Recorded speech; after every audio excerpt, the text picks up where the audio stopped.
Let's go while we're young.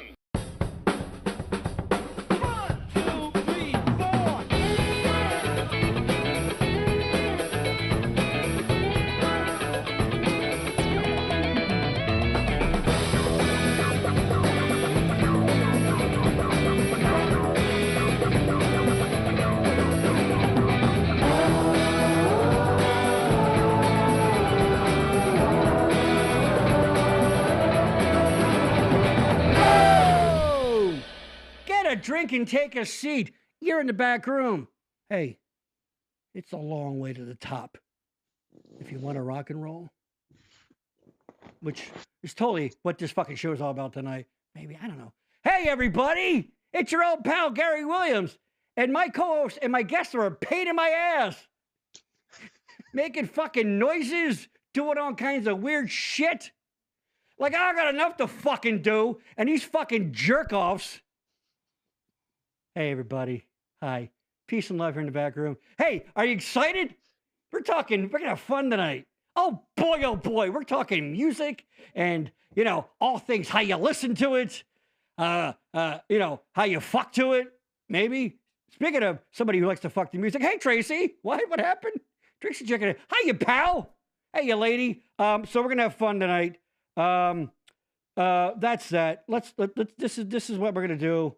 God, I don't know which one of you fuckers it was, but you see, you got me all stressed out now. Yeah, Michael's cracking up over there. It's not fucking funny. I don't try to do a fucking show here, all right? Try to do a fucking show over here. He's fucking jerk off over here. Fucking looks like Darth Vader when they took. Remember when Darth Vader's dying on the ramp and they took the helmet off? Yeah, that's what my fucking co-host looks like. Looks like Billy Joe after they fished him out of the water after a fucking week. Jesus fucking Christ. Why, we can call those songs funky do-it tunes. We sure fucking can. All right. Here he is. Fucking whatever. Michael Colby. There he is. Just cracking himself. Michael Colby, by the way, still needs a fucking lower third. Still, your new pal. You know what? I'm going to put it to the audience. You, audience. Hey, yuck it up, fucking Rita Rudner, okay? All right? I know you're having fun over there in your fucking doom and gloom shop over there. Got your skulls. I know you pet your dead cat. My lighting set up, but it's not working. It's terrible. It's terrible. You know what lighting would flatter you? Darkness. All right. You and your stupid I fucking can make mug. that happen. You and your dumb mug. Hope that fucking mug cracks and you cut yourself and you fucking die. You bleed out on the fucking show. God, I hate you. And you're freezing. That's much better. Put How's the that? light back on. Come on. It puts the lotion on its skin. Hey, Michael, it's daylight savings time. Isn't that fun? Exactly. Ugh. Get the shit. Which I don't get that. Shouldn't it be in the fall when there's less daylight? Like you think you want to save daylight? Like you bank it. You bank it. You put it away. Oh my God. Why? Can we just do the show? Can we just? Hi, everybody. Hi. I don't know what's going on here. I just want to do the fucking show. I just want to have fun tonight. All right. Hey, Michael, it's daylight savings time. Anyway, listen, audience. By the way, it's up to you because Michael still has this shitty fucking look at this thing. Your new pal. He's not new anymore. He's not new anymore. So we need another. I'm also not your pal. No, God. Well, what? My pal or anybody else's pal? No. Yes. Yes. Oh, stop. I know you brought punk rock Michael to the show today, but you know, fucking guy. So audience, pick a fucking lower third for the guy. I used to change him up for Maria, but she was attractive and sexy. No offense. What? I bet she didn't have a beard this good though. Well, enough about her husband, but you know, that is a glorious beard though. Do you dye it a little bit? Looks like you got a little dark in part of it. No, it's like red down at the bottom. It looks like I spilled spaghetti sauce on it. Hey! Spaghetti fucking sauce. All right. So welcome to the back room. I think we've settled in here now. Okay. Hi, everybody. Daylight savings time. Isn't that great? No, it's terrible. Yeah, baseball's starting. It's great. I know. Seriously, the less daylight on you, the better. You know what I mean? Let's be fucking honest right here. All right. Look at our fucking guest just sitting there. Well, one of our guests is he's doing a bit today. He's in costume, and the other one's Tony Mancuso. But you know, I can see you guys, fuckers. Everybody, say hi in the chat. By the way, like Tracy has all that stuff. Our schedule coming up. Oh my God, we had a good one for you. Holy shit! Check this the fuck out. All right, these are just added too. 2 weeks, March 23rd. Dreams don't come true in Pennsylvania. If you're a longtime viewer of the show, you've seen Danny and Chrissy Pardo on. They are musician, actor, singers out of New York City, and they're putting up a cabaret show at the end of March, I believe like a week or so after this appearance. And here's the great thing. The tickets will be available to see it in New York, but there's going to be a live stream that you can buy too. Boom. So you have to leave the comfort of your fucking home. Sit on your fat ass and watch a great fucking show from New York City.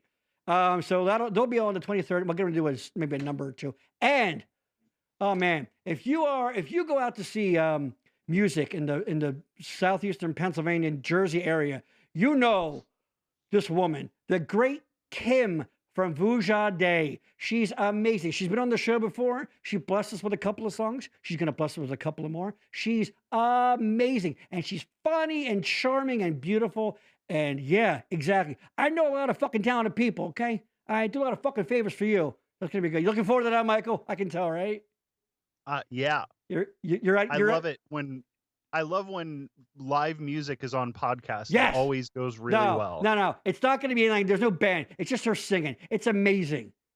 Trust me. All right. Hey, you trust your old pal Gary. All right. So exactly. So let's bring in, today we're talking about music, all things music, what you like, whatever you like. It doesn't matter. There's no judgment here. Well, you like it unless, until we judge you, that kind of thing. So there's a couple of pals of mine who I've known fucking Root for 40 years. I've known Tony for 25 plus years.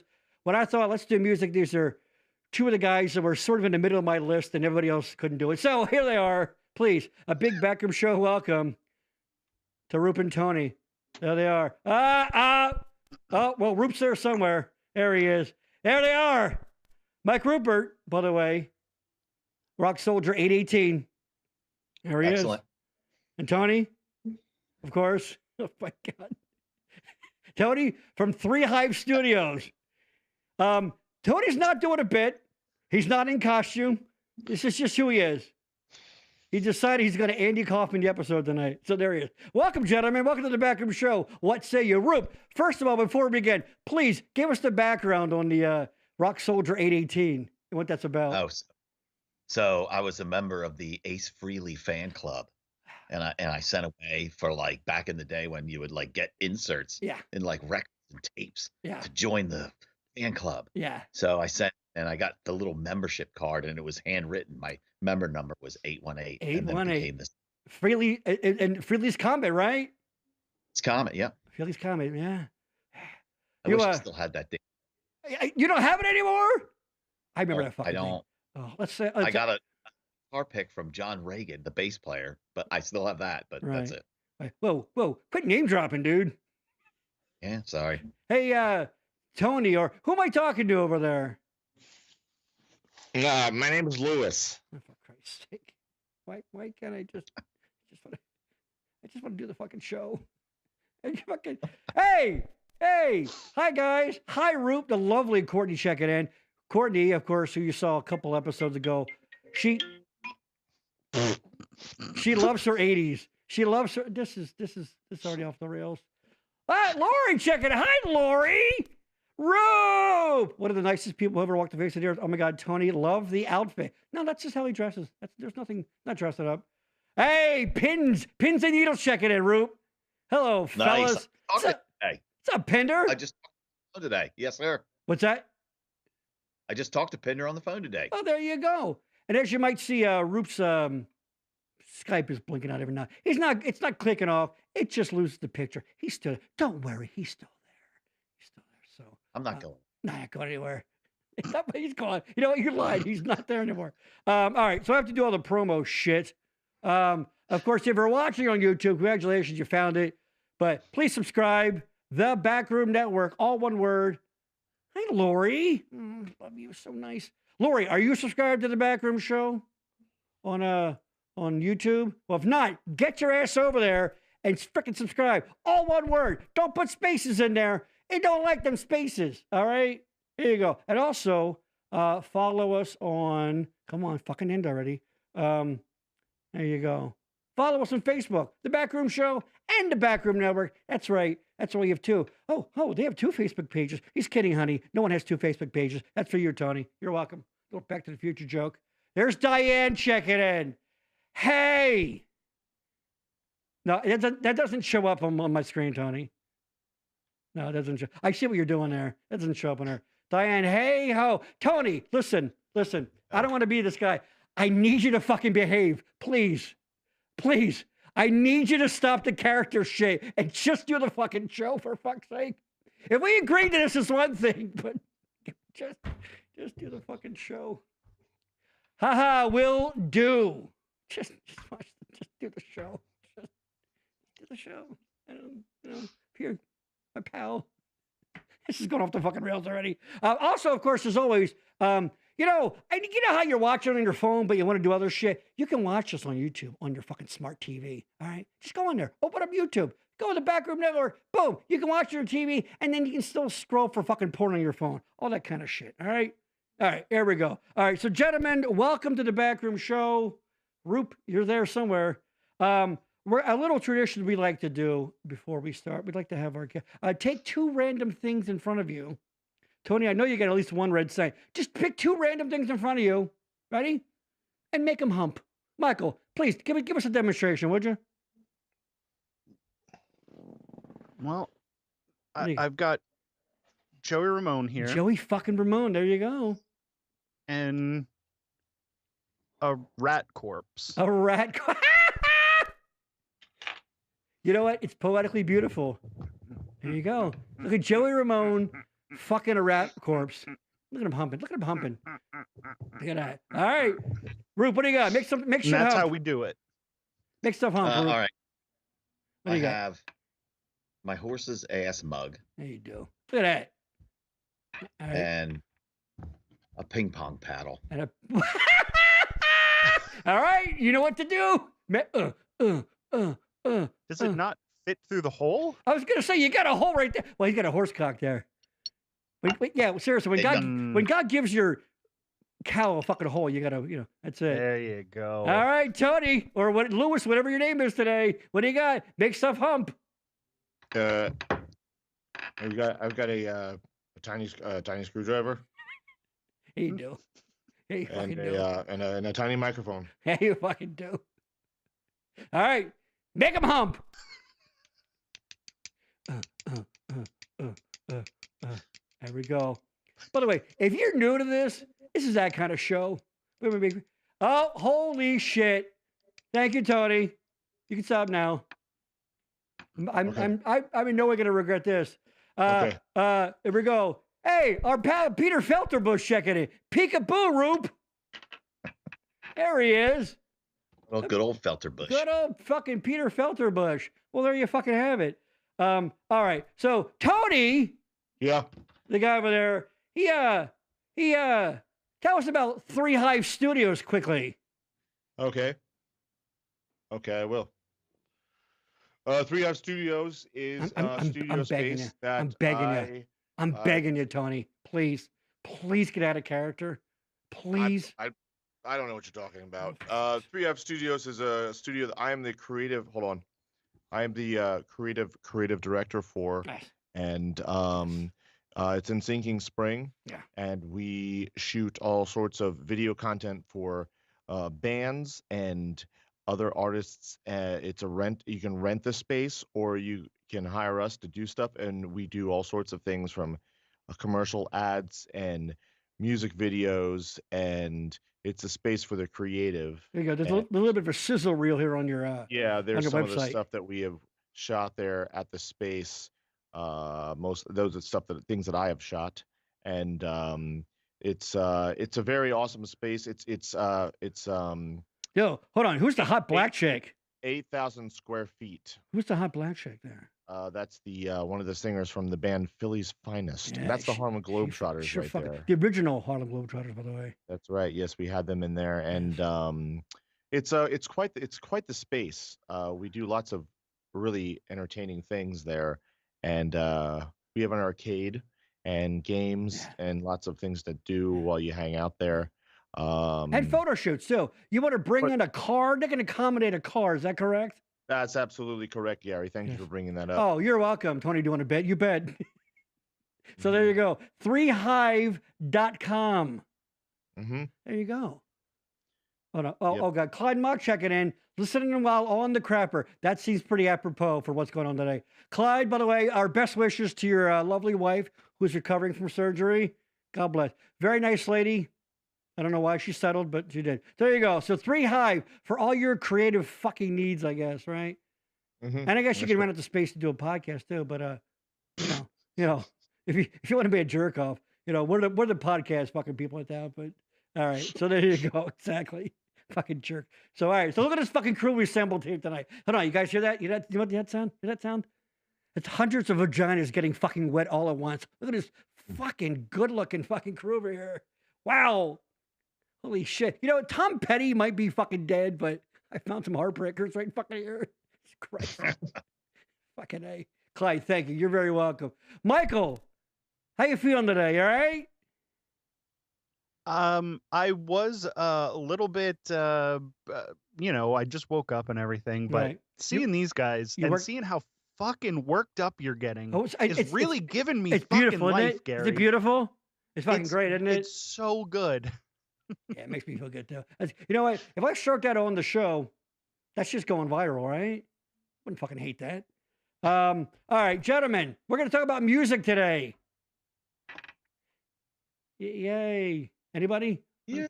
Yay. Yay, music. All right. So Everybody guys, what is loves it about music? I know you guys are music's very big to all you guys. Just kind of the corny question, but what does it do for you? Michael, we'll start with you. What does music do for your soul, and how does it feed you? Oh my God. I didn't expect a actual question. I know, but here we go. I mean, it makes me hard. It gives me a boner, and I love listening to music because it makes me horny. Okay. How's that? That's, you know what? That's exact. You know what? That's more than I was expecting out of you, so it's okay. I don't know why. Why is this gotta? Why is this? Roop, what does music do for you? Dude, what doesn't it do? Seriously. There you go. I mean, it's everything, man. Yeah. Like. Yeah. It means a lot to you. Like you've been playing in bands forever. You're you're an audiophile. I wouldn't say that. I like listening to vintage stuff, but I'm not like crazy. Yeah, you know what I mean? But you have a bunch of gear. You have everything basically available minus an 8-track player. Yes. Which you're working on, right?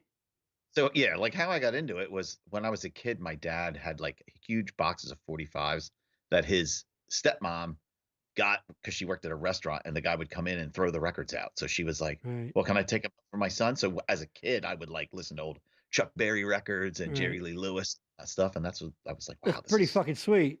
Do you still have those records? Unfortunately, no. They were in my parents' attic, and like the heat just destroyed them. Oh, okay. So they weren't accidentally, they got the environment got to them. Yeah. Yeah. They just wore heat. Oh shit. Hey, Lewis, you've been involved in music for a long time, playing in bands, and now you shoot videos for people. You're in two pretty big regional bands, Go Go Gadget and Burnt Sienna. Yes. Well, your friend was, or whatever the fuck this is. So how important has music been to you? In fact, I know it's very important because your dad's in like a jam band with another guy, and you basically quit college to pursue it as a lifestyle. And here we are, 20 years, some years later, right? Yes, this is also correct. Music is very important to me. In response to your question earlier, what does music do for me? Unfortunately, it doesn't do my laundry, which is what I wish it would do for me. That'd be nice, right? But other than that, it's given me a pretty lucrative career, and now I've transitioned from not being in the band, but filming the bands at the studio and outside of the studio, just around, right? Just around. Yeah. I just film bands around. Yeah. It's great. Let's go to the chat. Pinder, still have 1,045 from DJs. Holy shit. Wow. Holy shit, dude. Where do you keep them? If you're looking to unload them, I know a guy that'll take them. There you go. And I know you know a guy, exactly. So what are what are like, everybody you can chime in on the chat too. We're going to talk about we said in the sort of promoing this about whatever moves you genre wise. I mean, whatever, right? I don't know, whatever. Like if you had to I basically for me, I don't know. I tend to gravitate towards like singer-songwriter type people. I don't know. I'm not really much of a. I know, Roop, I know we grew up with the heavy metal kind of, and I've definitely gone away from that. I think a little bit. I think as I'm getting old and grouchy, it's a lot of noise for me. But like, I don't know. What are the genres like that do it for you? Dude, I like it all. I mean, like you said, growing up, I was total metalhead. Like, I loved all that stuff. You know, I still do, and I still listen to all that stuff. But I've like stuff that I hated back in the '80s and love it now. Right. You know what I mean? Everything. The only thing I can't do new country, man. It's not my thing. The pop country, right? Tony. Yeah, right. Like stuff even I'm like, it's all right. But the new stuff. It's that pop country shit, right? Yes. Tony, genres, what do you like? Have you ever heard of the genre called dubstep? Maybe. Yeah, not that. I don't like that. Exactly. You last time you were on, you talked about that 80s synth pop stuff, that like you drive kind of Stranger Things stuff. Yeah, I like that. Synthwave, vaporwave, whatever you want to call it, cyberpunk, all that. It's just that kind of not droning, but like repetitive, like bass line with like synth things on top. I like that type of stuff. Yeah, it's stuff you can drive too. But I'll be honest with you, lately I've really been into yacht rock. I have a yacht rock playlist that I listen to all the time. Right here, brother. Yeah, a little Michael McDonald, a little Christopher Cross. Yeah, like that's what a fool believes. Dude, I listen to at least once a week. There's some fucking Doobie Brothers being played through my. Yes, exactly. It's the shit, right? Yep. Which came from someplace down in Mexico. Listen, there's a song. I forgot the artist. He was kind of a one-hit wonder guy, but it was "Why Don't We Steal Away?" Dun, dun, dun, dun. You know that fucking song, dude? They just ripped off the entire fucking vibe of what a fool believes. But like a lot of songs did, right? They just have that same fucking sound. Now, Michael, Gary, please. So when we leave the house, because we have 2 dogs and 2 cats. Braggart. So we tell braggart. We play yacht rock radio for the dogs, and they know, like, oh, well, we're leaving, so they go over to the treat bin and they get treats and listen to yacht rock radio. I'm like, dude, jackpot, right? Like, that's what I like. Shit. Oh yeah, my dogs love Katie Loggins. They can't get enough of them. Pinder, have a jukebox that I use them in. Oh, you have a jukebox too? Holy shit! Why does everybody know have a jukebox? Diane, you find the best music at 2 a.m. doom scrolling TikTok. I guess yacht rock is essential. Fucking right, dude. It just is. Love yacht rock. It's great. And you know what? Apparently, did anybody see the documentary? Tony was talking about that. The guys that named it yacht rock, and they started off making like videos years ago, and they would dress up as like yacht rock performers and shit like that. And I guess apparently the performers don't really like that fucking term so much, though, right? They think it's reductive or some shit, right? But a lot, some of them do, but like I know that Kenny Loggins hates it. Yeah, Kenny Loggins, get over your. I'm just gonna say, I hear you, and I don't want to be taken seriously, but yeah. Yeah. My opinion, if you're a musician that has enough money to own a yacht, then you don't have any place to say anything about that. That's a solid fucking point. It's a solid point. Yeah. Oh, yeah. If you want to hear more about yacht rock, from the guys who made that documentary, Yacht or Nyat podcast. If you want to listen to, a podcast that actually puts out audio podcasts like you're supposed to, right? They have a great podcast, right? Oh, that was a little dig on this show, wasn't it? Yeah, put out the audio version, Gary. Nice. No, that's okay. I have enough viewers. I know the idea of people paying attention to what you're doing is hard for you for your show. Hold on. Jack Billings presents King of the Big House, wherever you get your audio podcast. But so your podcast takes place in prison? This season, yes. Okay. Yeah. There you go.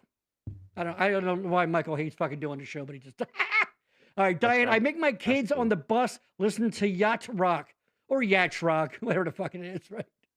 My kids even love it. Of course they fucking do. It's the best. Alan Parsons Project. Eye in the sky. Isn't that not yacht rock? Sailing by Christopher Cross is probably my all-time favorite yacht rock song. The line, "The canvas can do miracles, just you wait and see," is like that's just and that little orchestral like the intro kind of thing.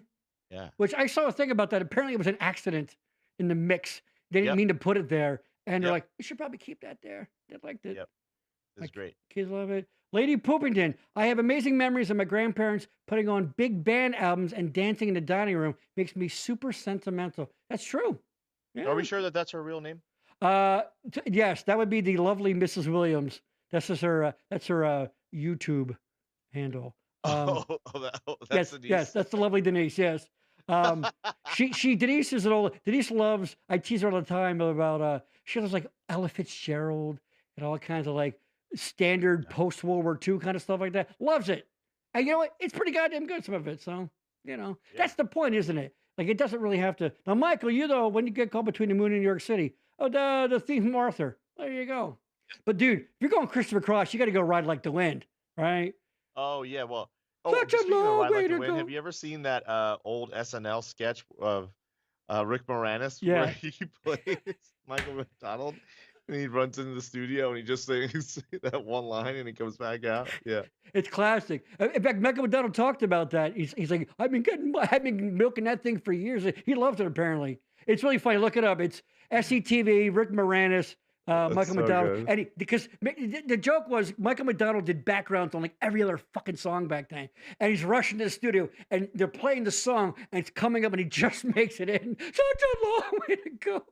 Yeah. I like how he still takes and even when the headphones are off, he still puts his hands up. They're like signing his check for him, and he's like leaving. yeah, just for that one. Get back in there. Get back in there. It's fucking hilarious. Such a long way to go. Such a long way to go.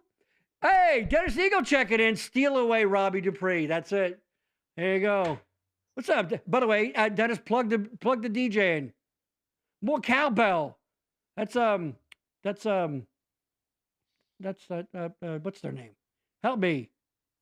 Blue Oyster Cult. Blue Oyster Cult. Yeah. Don't fear the Reaper. Exactly. Now, Michael, you're like punk not primarily, but like you're a punk guy, right? From way back.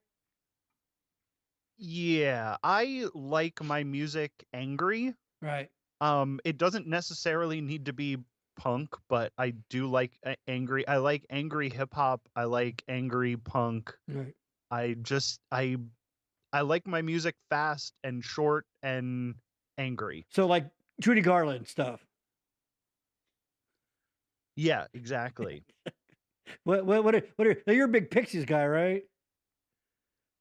Yeah, I love the Pixies. Like that's since I've mellowed out and gotten old, not quite as old as some people on the panel today, but ouch. I'm older now, so I listen to more like post-punk, like, Pixies, Breeders. Like I've gotten more into like Sonic Youth and Smashing Pumpkins and, shit like that. Right. Oh, but I still listen to like pretty much, like Roop said, anything except new country. Like I will fuck with some old country. like the outlaw country, right? Yeah. We got like, even not outlaw stuff like Crystal Gale and like fucking what's the guy who looks like Michael McDonald but isn't? Kenny Rogers. Oh, I love that shit too. Yeah. Remember I remember a very early website was guys who look like Kenny Rogers. Remember that fucking site? Oh, no. And every other guy who had white hair and a beard would just submit himself. And it's like just chock full of guys. That was the website. It was just pictures of guys who vaguely looked like Kenny Rogers because they had a white fucking beard. What about Dave Matthews Band? Is that how's everyone like All right, Tony, you have to tell that fucking what that's about. Tony's a bit of a, as you can tell, a social prankster. And he likes to fuck with people. And tell about that when you walked up to get your COVID shot or some shit. Whatever the fuck that was. No, it was, what was it? So a long time ago, I like to ask random people questions just to gauge who they are, like just to get a feel on their personality. And so one of the questions that I came up with to ask random people was, how do you feel about Dave Matthews Band? Because I thought, Dave Matthews Band, back in the day was very like, it was very like split. Like you either loved Dave Matthews or you hated Dave Matthews. Right. Well, now, like, back in 95 or whatever, but now people are just like, they don't really give a shit. So it's just like, it's a very like middle of the road gray question. So I would just be like, do you like Dave Matthews Band? And people would be like, yeah, I guess, you know what I mean? And it was just a random thing that I would ask people in conversation just for fun. Right. Anyways, that snowballed into more things with Dave Matthews Band. And then while I wasn't living in Los Angeles during COVID, I had to go to the DMV to get my driver's license renewed. And, DMV. And so as I'm getting up into the line and I have my phone recording, but I wasn't like holding it up right to the lady. I was just like kind of like, I was trying to not make it look like I was filming her. But I come up, this lady's been working this line outside of the DMV for hours. Right. She's beat down. Everyone's beat down. They're having a shit day. And she's like, what are you here for? And I was like, this is on my Instagram page, by the way. Like I had this video there. She goes, what are you here for? And I go, oh, I'm here for the Dave Matthews Band concert. And she lets out this laugh. Dude, it's the best laugh I've ever heard. She's like, It's a giggle. and you could tell that she fucking needed to do it too. Yes. Like she yeah, like I felt great joy that I brought joy to her that day, because she was like, like everyone's miserable in that line. No one's having a good time. No one cracks jokes. And I think if I remember correctly, didn't she turn to some she's like, he's a Dave Matthews Yeah, she turned to one of her coworkers and she was like, yeah, you gotta hear what he said. Yeah. I believe it's the Rambunctious Tonester. Yeah, the Rambunctious Tonester on my Instagram. But it was it was definitely an awesome candid moment, capturing that. But would you, sir? Courtney Carroll, that's her mother, loves Kenny Rogers. He was amazing in concert.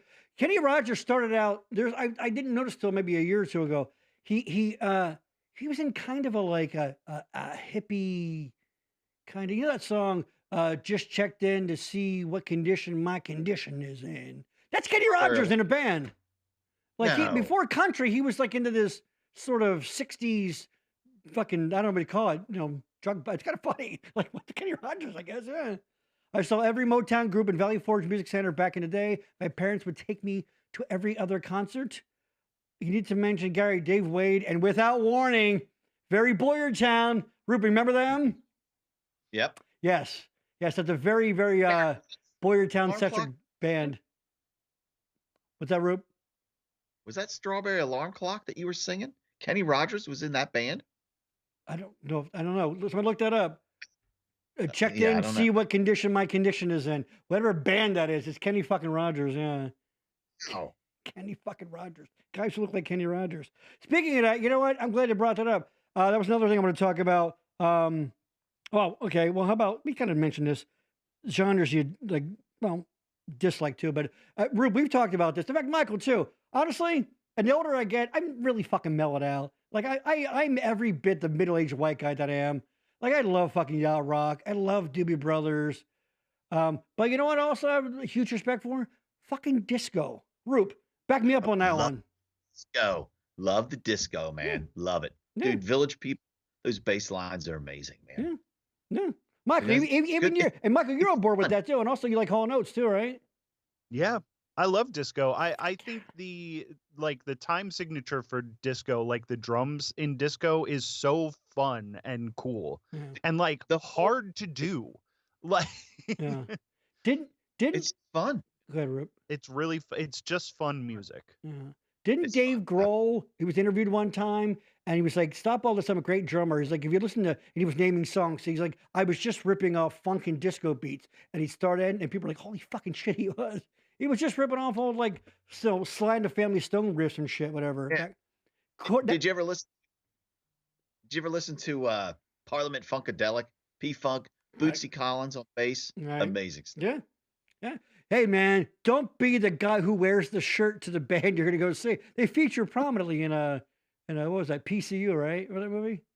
Courtney, of course, the love of Courtney's life, the Bee Gees. I don't know.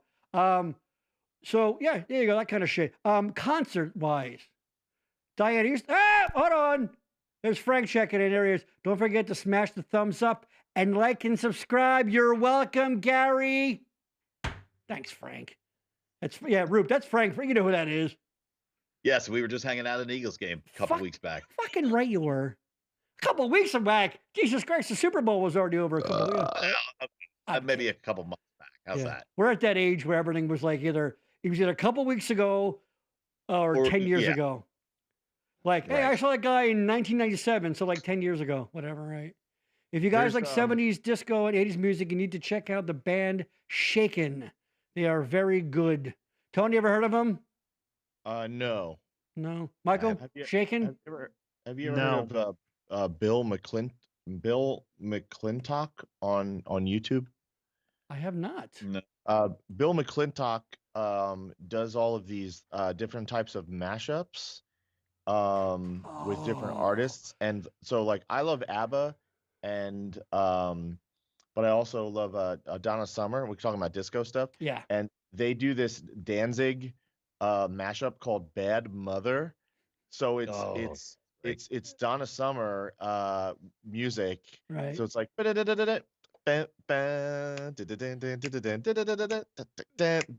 like woman, and it's like it's one of the best.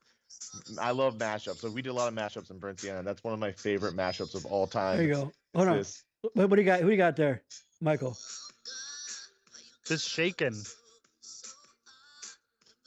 I can't hear that at all.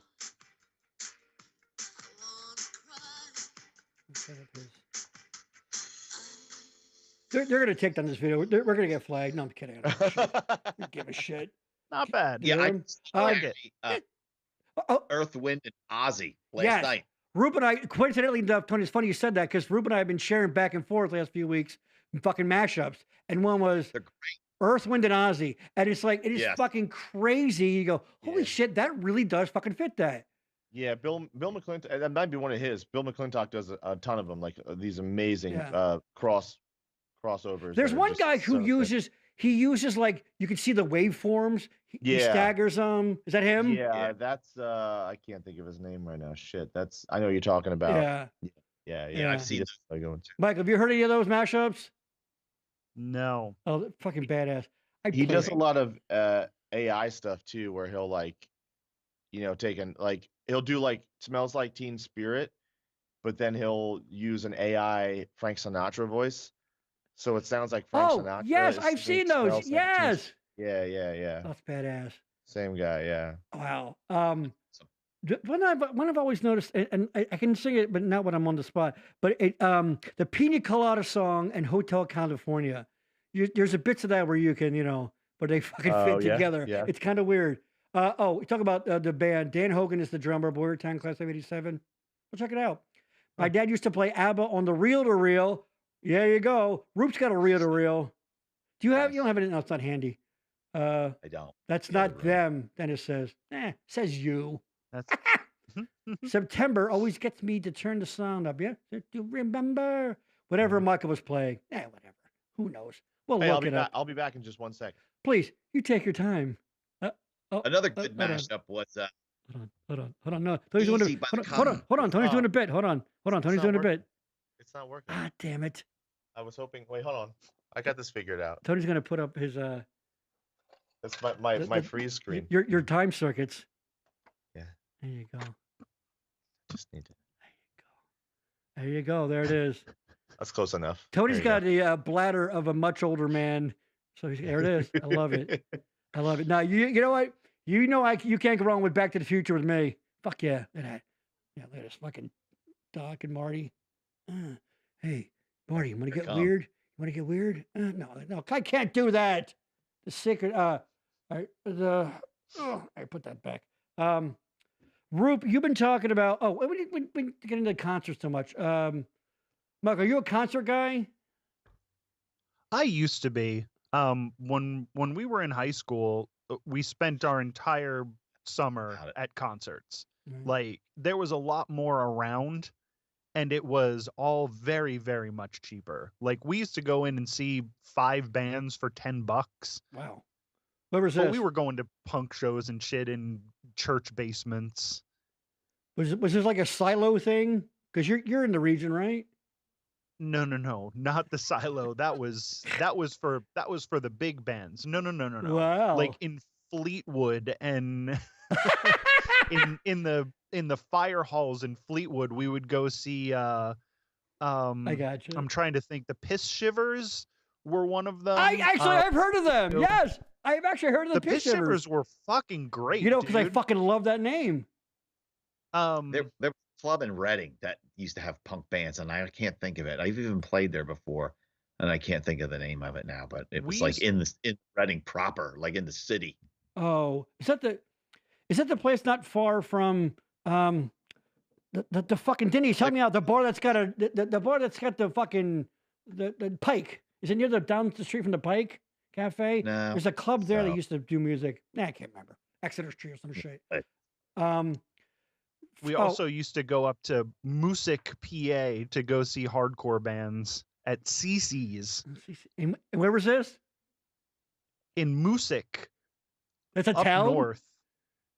It's a town. I've never heard of it. I love it though. Music. It's yeah, like a lot of like hardcore bands. We saw Biohazard there. We saw Earth Crisis there. We saw fucking Sick of It All there. I love these names. That was a cool place. I saw it. I don't think I told this story yet on this podcast, but it was the most violent thing I ever saw happened up there. We were going to see Biohazard, and while they're playing, like the whole place cleared out. And was there a Biohazard? Like, they're like, woof. So thank you. So they stopped playing and they're like, what is going on? Where did everybody go? Everybody was outside. So whoever was left went outside, and these two dudes were fighting on the sidewalk in front. And are you guys do you guys know professional wrestling at all? Sure. Yes. What's that? What's that? One of the dudes finished the fight with a pedigree. I don't know that. He kicked this dude in the stomach and then put his head between his legs and then went down onto his knees and slammed this dude's face into the sidewalk. That's like the Stinger or whatever. Whose finishing move was that? Triple H. Triple H, yes. Now married to Stephanie McMahon. And I heard somebody behind me say, that was really fucked up. And I turned around and it was fucking Evan Seinfeld from Biohazard. Like the whole band was right behind me. And I was like, whoa. And they're like, all right, everybody, let's get back in the building before the cops come. Yeah. Was it like real fighting or like white guy fucking? No. This was, I mean, the dude ended up like, his face was like a bloody smear on the sidewalk. It was really bad. I'm not gonna lie to you. I've never been to one, but I bet you a Dave Matthews concert that doesn't happen there. You know what I mean? No. Gary, were you talking about Club 1402, also known as Reverb now? Is that what you're talking about? It's funny. Yes, Denise popped in. She said it. Reverb. There you go. Yeah. Was that the one, Roop? What's that? Was that the one? No. This. Damn it. No, the one I'm talking about was like in the city, like proper. Like it was a Tony, the place down the street from maybe that's what it was talking about. The place down the street from the Pike on Exeter Street. That's the place you're talking down the street from the Pike is Reverb. That is the old Reverb. Okay, that's not it, Rube. What fucking place you mean? No, then? That's not. Frank checking in. How about? Oh, he's talking about the mashups. How about Richard Cheese and Lounge Against the Machine? Check it out. It's pretty fucking funny. The Silo. Awesome. There you go. The Silo. Also, hey, I like Michael's hold screen there. I saw they would have boxing matches there. I would fucking go see fights there too. Fucking nice. Yeah, never saw any music there, but I saw fights there. Courtney, I was always at the Silo. Yeah, I fucking bet you were, dude. Any Boyertown girl that would go up to the Silo. I mean, come on, let's not play games here, Courtney. Come on. Your last name's Gift. You know what I mean? Wink. What? Music is up above the Poconos Scranton area. I love that place called Music has a place that plays music. So poetic. The Trap Tavern in the 90s, there was a group that played a great Green Day. Oh, correcting it. The Trap Tavern had oh, I see, correcting it. How about Crystal Rocks at the Silo? Oh, boy. Go ahead, Tony. You should have an opinion on Crystal Rocks. No, I mean, Crystal Rocks is great. They've just been around for so long. It's like, change the record. Am I right? They're still playing, aren't they? Hold on. Courtney, I traveled to see Crystal Rocks back in the day, even Ocean City. Yeah, you know what?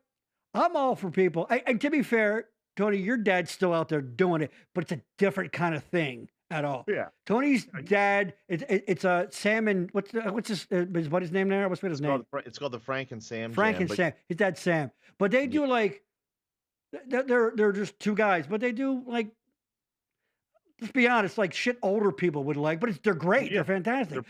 They're playing in Southern Florida in the retirement area. Bingo. So but and they're not doing a shtick. They're playing to their crowd, Yes. And that's a really good fucking point. It really is kind of sad when like shtick bands still have to go out and do the shtick. Yeah. Like Kiss was right. Like, don't just keep the makeup off. You know what I mean? like Slipknot. You know what? I couldn't name you a Slipknot song if the song knocked on my front door. That's so not my bag. I don't get that shit.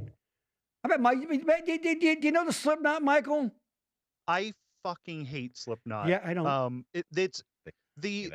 I love angry music, but I love genuinely angry music, and Slipknot is the fucking fakest anger I've ever heard. What's the other one? There was a time in like the early 2000s where all these bands were trying to cash in on anger, and it's all just like middle class white guys doing fucking angry music, and it's all just nothing. Yeah.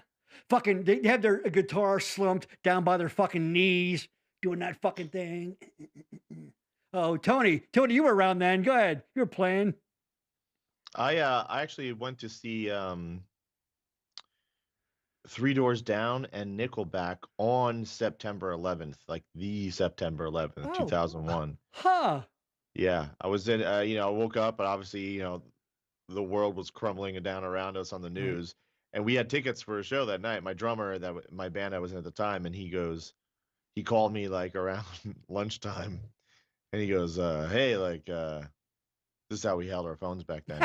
He goes, hey, you still want to go to that show?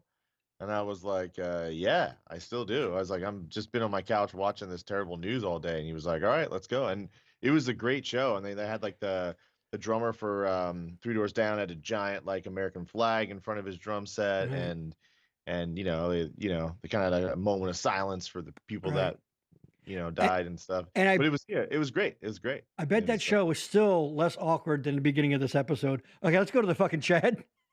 How could a Three Doors Down and Nickelback show have been good? Oh shit! Shots fired.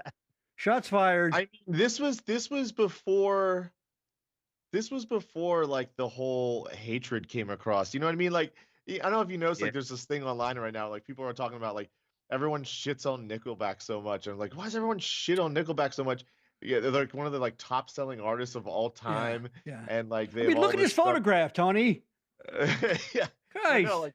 No, it's true. It's like people just shit on them because I don't know. They just do. Like there's nothing. I got another one of that era that people shit on. Creed. Remember everybody shitting on Creed. Well, Creed and Nickelback are terrible. On tour There's again, a reason that people shit right on now. those bands. Creed and they Nickelback fucking are suck. on tour. Yeah, you know what? Fuck that. Don't even tell me that. Like you listen to fucking. I don't constantly consume music. Like I don't have anything. If I get an urge, I might want to hear something. I just go on YouTube and whatever. But don't even fucking tell me that Creed isn't okay. But they're okay. They can put that. No, stop. I know you like the thing where like they just. Fucking rules, man. Yeah, they're not. There's nothing wrong with them. They're amazing songwriters. No, they're amazing. I'm not saying musicians. I'm not saying like they're Mount Rushmore or we send them to the Martian planet for the handshake. Whatever. Yeah, no.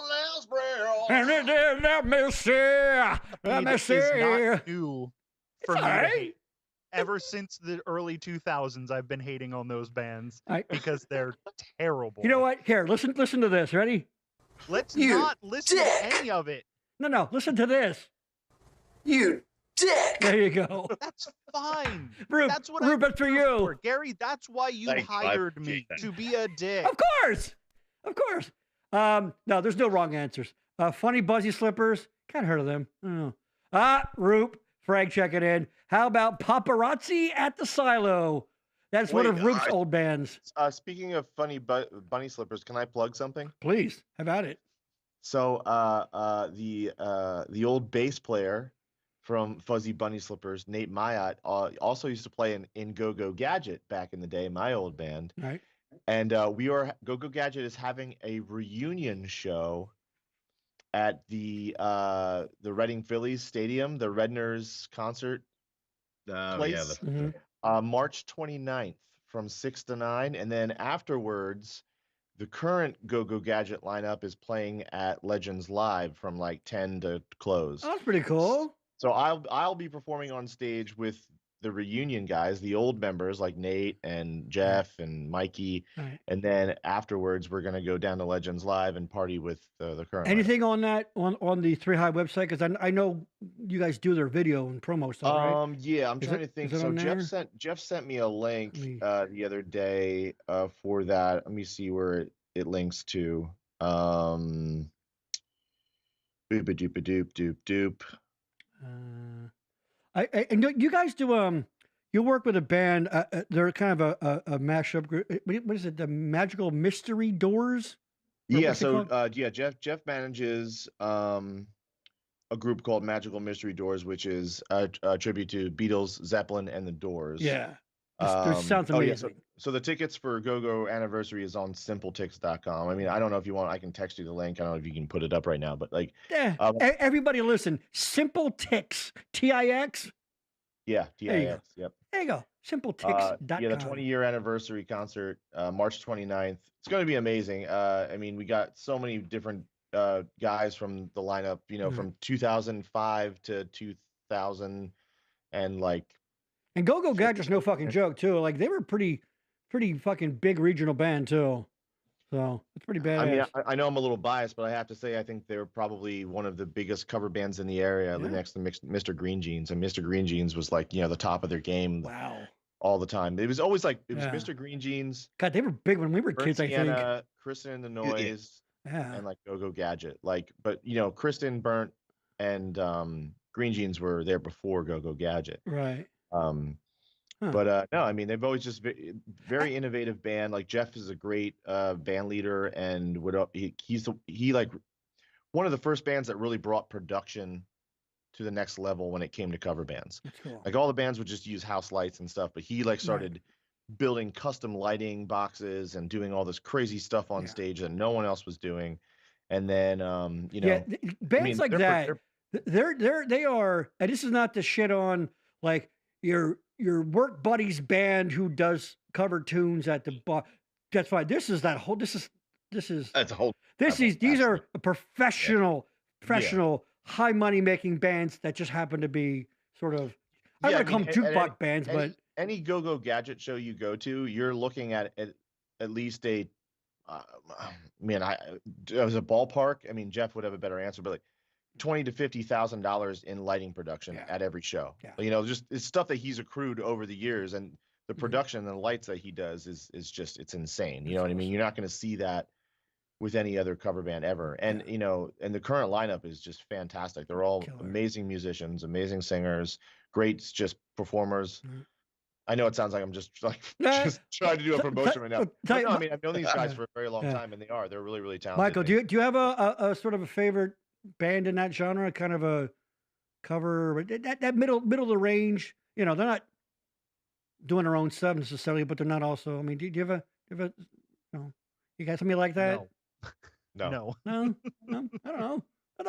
No, I actively avoid cover bands. I'm sorry. Yeah, that's okay. So you know what? Honestly, so do I. Unless they're my friend's band. Like I don't ever want to go to a club to see a cover band ever. Right. I think partially because I was in one, and also because I'm an artist. I like to write original music, and I appreciate original artists. So like if I go to see a cover band, I have to know the people in the band. Like they're friends of mine, I'll go see them. But if I don't know the band, I don't give two shits. I think it'd be hit or miss. Lima Bean Riot, Emily's Eagle, just naming these things. Nickelback sucks. That's why Courtney just went to a concert for 45 cents. 50 Cent featuring Nickelback. Oh God. Boo! Everybody join me. Boo! That is a Gary joke if I've ever heard one. No, it fucking wasn't, asshole. Hold on. Don't tell me you're too good for it. I am way too good for that. Hold on.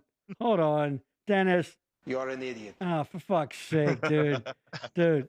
No! Oh, God. Oh, God. You are an idiot. You dick. That's the best. Rube, I added that one for you. Ooh, look at Rube's fucking screen. How frozen it is. Oh, there it is. It's back. Monotone Screaming, is that a band? Or is that just what you do? Are you deaf in one ear, and then when you get mad, you just fucking scream? You know, I don't know. See, that's a fucking clever joke, Michael. Fuck you. Polyesters and the bank I used to go to, see the bands. The Art College in Philly. Okay. Back in the 90s, there were so many cool places to go. Yeah. Actually, see, I'm waiting for summer concert series. Hey, Trace. Mwah. There's the bad dad joke of the day. Yeah, of the fucking year. Don't ever come back with that shit, all right? I know. I have a general idea where you live. I'll come get you. Only came up with that because they both suck. Well, in your opinion, sure, that's fine.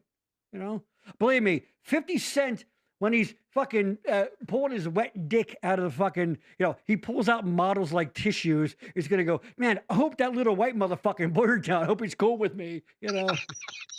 I don't think he cares. I don't think he cares what you think of him. So, hey, man, is that Freedom Rock? Turn it up. Thank you. Exactly. All right. So let's talk now about sort of the, and Roop, I'm going to talk about your son here because you said he's been getting, Roop, like I said, Roop's the record tape guy, all that reel to reel. I don't care the way. Well, there you go. Exactly. It's a mutual don't care society. There you go. That's true. There you go. Talking about sort of, there it is. A quick little, obviously, way back in the day, everybody just fucking listened to, you went to concerts and shit. And then someone decided to figure out a way to fucking record it. So there you go. So you've got like, let's just cut to this one. You got like the Edison inventing the phonograph. And back when they had that fucking round cylinder one too. Then of course, then you got the gramophone. Shit got flat. Right? Then you got the magnetic tape. I didn't realize that would be back in 28. Holy shit. And of course, the records were those hard wax ones back then, the 73s. 78? Yeah. 78? Right. Then 48 vinyl records came out. 63, talking about the cassette tape. See, all these are like, I didn't know they came out this fucking early. But I guess it's, I do that thing where a lot of people do, like, until you hear about it, it didn't exist, Like, it couldn't have existed because I didn't hear about it. That was just stupid. Cassette tapes came out before 8-track? Yeah. Yeah. Yeah, 63. According to this fucking random graphic that I put 2 minutes in to find. It's got to be accurate. It's 64, 8 tracks came out. God, we sure do remember those, don't we, fucking Rube? Yeah. My fucking old man in his van had the 8-track player blasting the Doobie Brothers and Donna Summer and shit. 79, the Walkman came out. Yes. 70. I know, it's what it says. I know. You mentioned about having a CD in school, and I was almost going to call you a liar because we didn't have CDs when we were in school, but I guess we fucking did. Compact disc in 83, the writable CD in 90, and boy, that's when everybody started fucking just ripping, ripping the MP3. Good old fucking Napster. Yeah, I was all over fucking Napster when it came out. Fuck yeah, why not? What was the other one? What was the other one? The music sharing, wink, wink place. Yeah, there was another one. What was that one? Bear Share. Nah, there was another famous. Tony, what do you got? Fucking Tony eating over there. Nah, I don't know. You got the iPod coming out in 01. Apple launches the iTunes and Spotify. So there you go. And then of course, I find that, I don't know. Where's that other one? That's 3 High. Where the fuck them? Oh, no, I don't want that one. Sears. Hold on. Yeah, I'll get back to that. Actually, you know what? Let's go to that. We were talking about concerts, and the great Diane Titanic, who was on our show, posted this, and it's kind of funny about how. Remember that? Remember having to go to the 3rd floor of Sears behind the furniture department to buy concert tickets? It's fucking true. Wow. You had to go out of your fucking way. And it was always like your fucking friend's mom was working it, because she worked there or some shit, You remember doing that shit, Rube? Yeah, I do. Yep, at Boscov's too. Yeah. Tony, this is probably way pre you, right? Yeah, but I can't believe that compact discs were invented in 1983 or around, because I was born in 82. I didn't start really listening to music until like the early 90s, and then it was all cassette tapes. I don't remember CDs being a thing until I don't know. Like you're saying they were out in 83? That seems way early.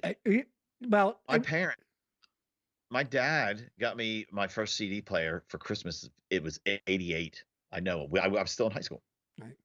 Okay. Yeah, I'm the same way, Tony. I go, you'll see like an old documentary about like Phillips laboratory scientists have come up with a way to digitize something, and it's so like they invented this shit like 20 years before it comes out, which I'm still think fucking shit's aliens. They give it to us. You know what I mean? Yeah. Maybe it was invented then, but it didn't become commercial. Until that point. Yeah. I don't fucking know how a record. How the fuck do you take a piece of wax, fucking, and you put a groove in it, right? And then you put it on a player, and then Bruce Springsteen comes out. Like, how the fuck? And then you can play it over, and it sounds like him. I don't fucking know. Explain it to me. I don't know. Peter Feltenbush, 8 tracks are back. Is that true? They are. Is that the thing? Yeah. Hey, Reedy, check it in. Yes, LimeWire. Thank you. That's it. That's the fucking one. Yes. Now I also wanted to show a couple of some pictures of like cool fucking tech from back in the day. I didn't realize some of these would be this old. This is from 1982. It's like a sideways turntable, a record player from Sony. That's cool. That's fucking badass, isn't it? My grandfather had one of those in his wood workshop. Really? Yeah. I wonder if there's any benefit as far as wear and tear. I think it's just a novelty. Do you think there's anything about that? No, it's just a novelty. It's just the weight would be on the bottom, yeah. It's also way cooler with a red record. That's a good fucking point, Tony. They didn't bother putting a black. That's a good fucking point. Yeah. Speaking of, do you lay it down or does it play like that? I think it's upright. Up like yeah, that, it's upright. Yeah. Tony, do you have any little round discs in front of you by any chance? No. What happened to him? You scumbag. Well, like a CD? No, the fucking red cent. Oh. Yeah, it looks just like the record. Look at this. I can't tell the difference. Look at that. I can't tell the difference. The same fucking thing. Exactly. All right, and then this thing's fucking cool. Look at this fucking thing. 82. A small. Why did they put bomb box? Bomb box. Bomb box. I never noticed that. This is pretty cool. A removable cassette player. I never seen this shit. This is rich kid shit right here. Whoa. Does it like turn into a Walkman then? Yeah, it's got a removable cassette player. Michael, is that badass or what? That rules. I would love to walk down the street with that on my shoulder, and then when I'm roller skating, right, get the Walkman out. You could do listen to my MC Hammer tape. You could do the really cool Antonio Banderas and what's the one with the fucking Robert Rodriguez movie with the guitar, Desperado or some shit. Desperado. Like you're carrying your boombox down the street, and then in slow motion, you pull the fucking cassette player out of it, and you fuck yeah, dude, real badass. Fucking something shit explodes behind you. Fuck yeah. Oh God, it's fucking great. So Rube, have you ever seen this before? I've never seen this, right? No. Do you remember like dudes walking down the boardwalk with like the big boom box on their shoulder, like at the beach? Yeah. And Tony, maybe they would do have a break off to top that, perhaps from Teen Witch, right? Top that. Is that a kitty? Classic. Classic fucking great movie. And there's one more here, I think. Yes, the first CD player, the Sony the US 750. The first music album on CD was Billy Joel's 52nd Street. That was one that already existed. I think the first album that was put out directly for CD was that an ABBA fucking album or some shit, I forget. You know what technology that I was always excited about that died before I could even get my hands on it was Laserdisc. Rube, we've talked about that, right? Actually, Jason. Yeah, a little bit. Yeah, because I was around when CDs came out. Like I said, like cassettes. I had cassettes as a kid. I had vinyl records as a kid, right. and then cassettes a lot. And then when CDs came out, and then I heard they came out, with a Laserdisc. But then like Laserdisc just like died before I could even like try it or see what it was all about. I think even in Back to the Future, there's that pile of when they get the 2015 and they land the DeLorean when it's raining, Gary. Right. There's that pile of recycled Laserdiscs in the background, like they're just trash. You know what I mean? Yeah. Which was kind of a really they got so much shit fucking wrong, but that's the joy of it. What happened, I think, with a lot of those. Got that right because they were like they were trash. That's true. That's true. You can't find them. What happens, I think, with some of those like Betamax and those things, it was strictly they couldn't make deals with the studios. They They wouldn't, like Sony wouldn't let them put all their movies out. And like, if you have 4 fucking movies to offer, you're gonna die out pretty fucking soon. But and they're big, dude. They're big. The thing that killed Betamax was that they didn't put porn on it. Porn, that's right. Yeah. That's true. Fucking goddamn right, it's true. Did not put porn on it, and that killed that format. Porn drives so much technology. Oh, yeah, it totally does. Everything that someone comes up with, they go, how can we apply this to porn? And it always skyrockets based on porn viewing. Fuck yeah. You know, that's partly a big part of the reason why the Valley in Los Angeles kind of died down. Oh, because they make all the porns there, right? Well, yeah, because they used to, and then California like added some laws. I don't know if it was. I know one was like the condom law, but then there was all these other regulations. Boo! Yeah, but then so every other like a huge majority of the porn industry left the Valley and moved to Las Vegas. Oh. And then the Valley like crumbled. Really? I mean, it's still like that's where I used to live when I was out there, but it was still fine. But like the Valley used to be like the spot to be. Oh yeah, and people would rent their houses out in the Valley and shit, right? Yeah. They would, there's one more. It wasn't on there. Fuck, where was it? God damn it. There's one more fucking. I never did find it. God damn it. It was a cassette player. God damn it. I never did fucking find it, did I? Oh, no, here it is. I'm just going to cut right to it. It's kind of hard to see with 4 of us in there. Oh, no, let me cut right to it. Oops, my bad. It's a video. It's hard to see. It's a cassette player. Somebody found at a thrift shop. Watch what it does. The fucking cassettes fucking slide into place. You can keep a bunch of cassettes. See it? And it auto fucking changes the cassette. That's fucking badass. I have never seen that before in my life. Whoa. Yeah. There you go. Yeah. That's fucking badass. And now all of that technology, that massive block of parts it's just on your phone now. This is what they stole from us. This is what we could have. You know, I fucking restore old TVs and shit. There's no more aesthetics to anything anymore. Rup, I know you have a lot of feelings about this. Go. And please tell us and then go into, you're talking about your son, kind of you're introducing him to some of the hardware. Yeah. So, I mean, don't get me wrong. Like, I'm not like a techno, like I get it's like convenient to listen to music on your phone. It sounds great. It's awesome. But there's like, for me, I love the physical media. Yeah. It's like, you just can't, I don't know. You sit, you look at the albums. And that's what my son said to me the other day. He was like, he's into this artist called Travis Scott. Sounds like a country guy, but he's like a hip hop artist. It's the worst. It's like, what do you think? I was like, it's pretty bad. He's 17, he's 17. I don't care. Like, my parents never told me what to listen to, so it's like, dude, whatever floats your boat, man. Right. So he wanted these records for like vinyl records for Christmas. So we got him these records, and like he listens to everything on his phone. He's 17 years old. That's how he consumes music. Right. You know what I mean? Right. So we got him these records, and I was like, okay, and he's like, I go down in the basement because like I have, you can listen to music anywhere in my house, but like my stereo setup is in the basement. And, my turntable's down there, and he's like got the turntable on, and he's like sitting and he's looking at the liner notes. And I was like, holy crap.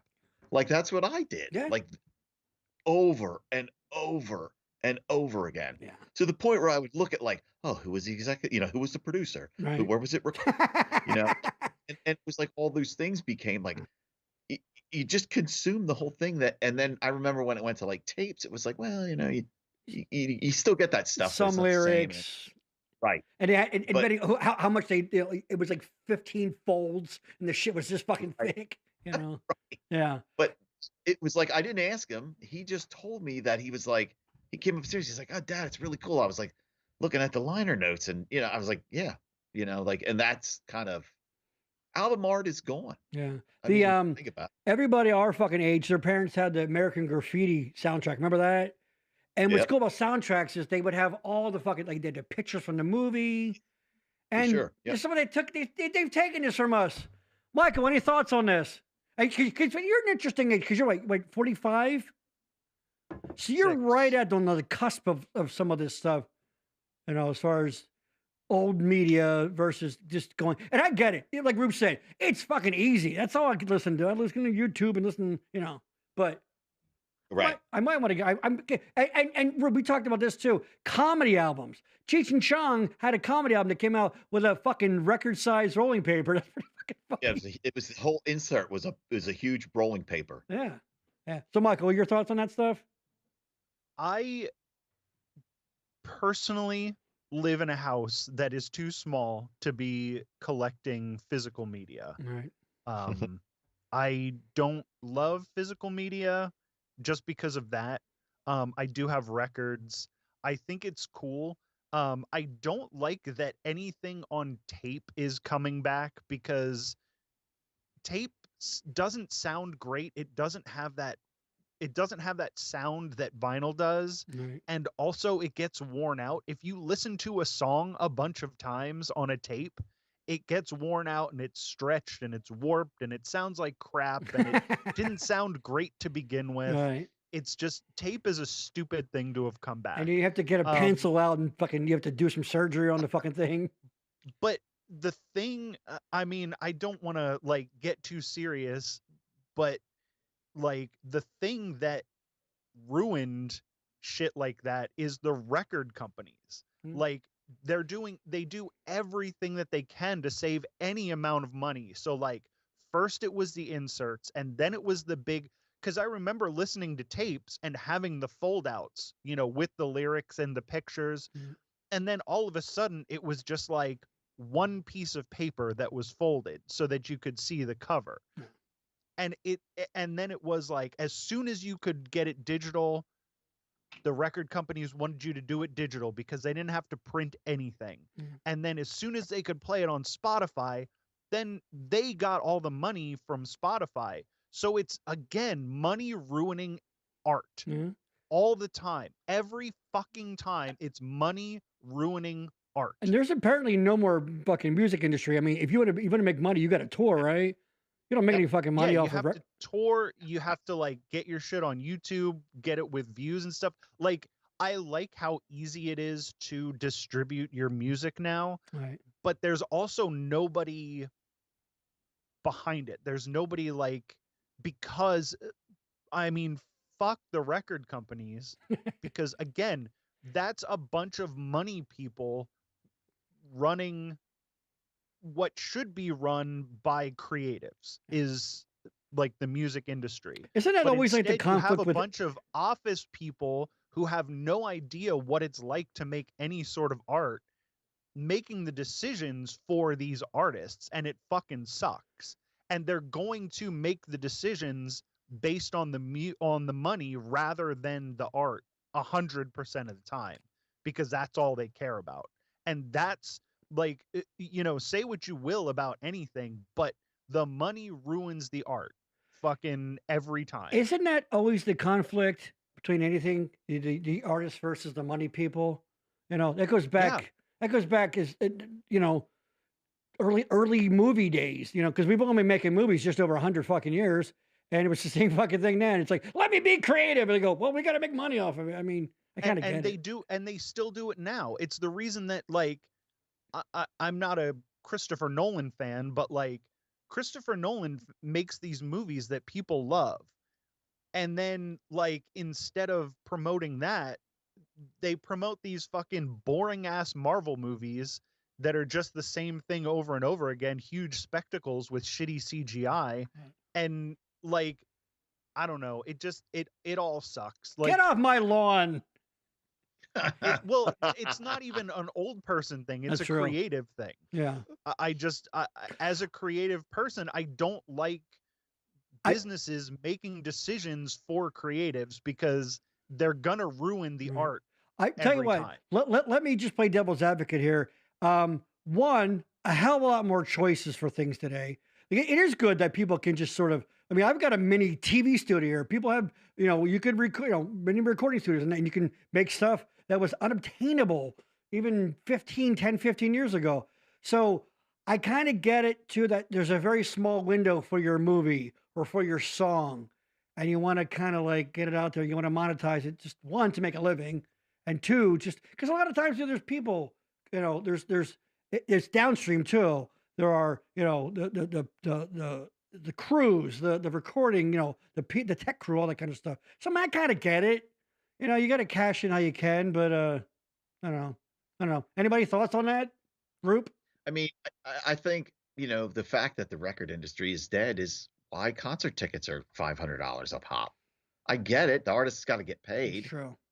You know? But it's like, man, when I was a kid, when we were kids, I mean, I remember going to concerts that it was like, well, yeah, I'm sort of into that. I'll go just because I love concerts. Right. Now it's like you got to be like, I mean, I go to a lot of, like, I went to go see this blues artist at a small club in Philly. Took my daughter. It was like $40 right. a ticket, you know. But like any national big name acts, it's like so expensive. You really got to think like, okay, do I really want to go? You know, I don't know. And I love concerts, dude. Don't get me wrong. Yeah. Like I love it, you know, and I want to go, but it's like, you know, they're just so expensive. I could be way out there, but I feel like when we were kids that a kid, when I say kid, you know, 16, 17, could himself scrounge up enough money for a ticket. You know, absolutely. You doing your little part-time, you know, whatever. Watching. Now, you can't be a kid and afford a, you know, you have to ask the parents, I would think. There's an old, but like there's a Nirvana interview where they're talking to Kurt Cobain and they're talking about the price of concert tickets. And I think he was talking about it was Madonna. Madonna, yeah. Yeah. He's like, she's charging $35 for tickets. He's like, that's insane. Yeah. It was. I think they were doing like a live Q&A kind of a type of thing. And he's like, "What?" She was charging $35. He's like, "What? $35 for a?"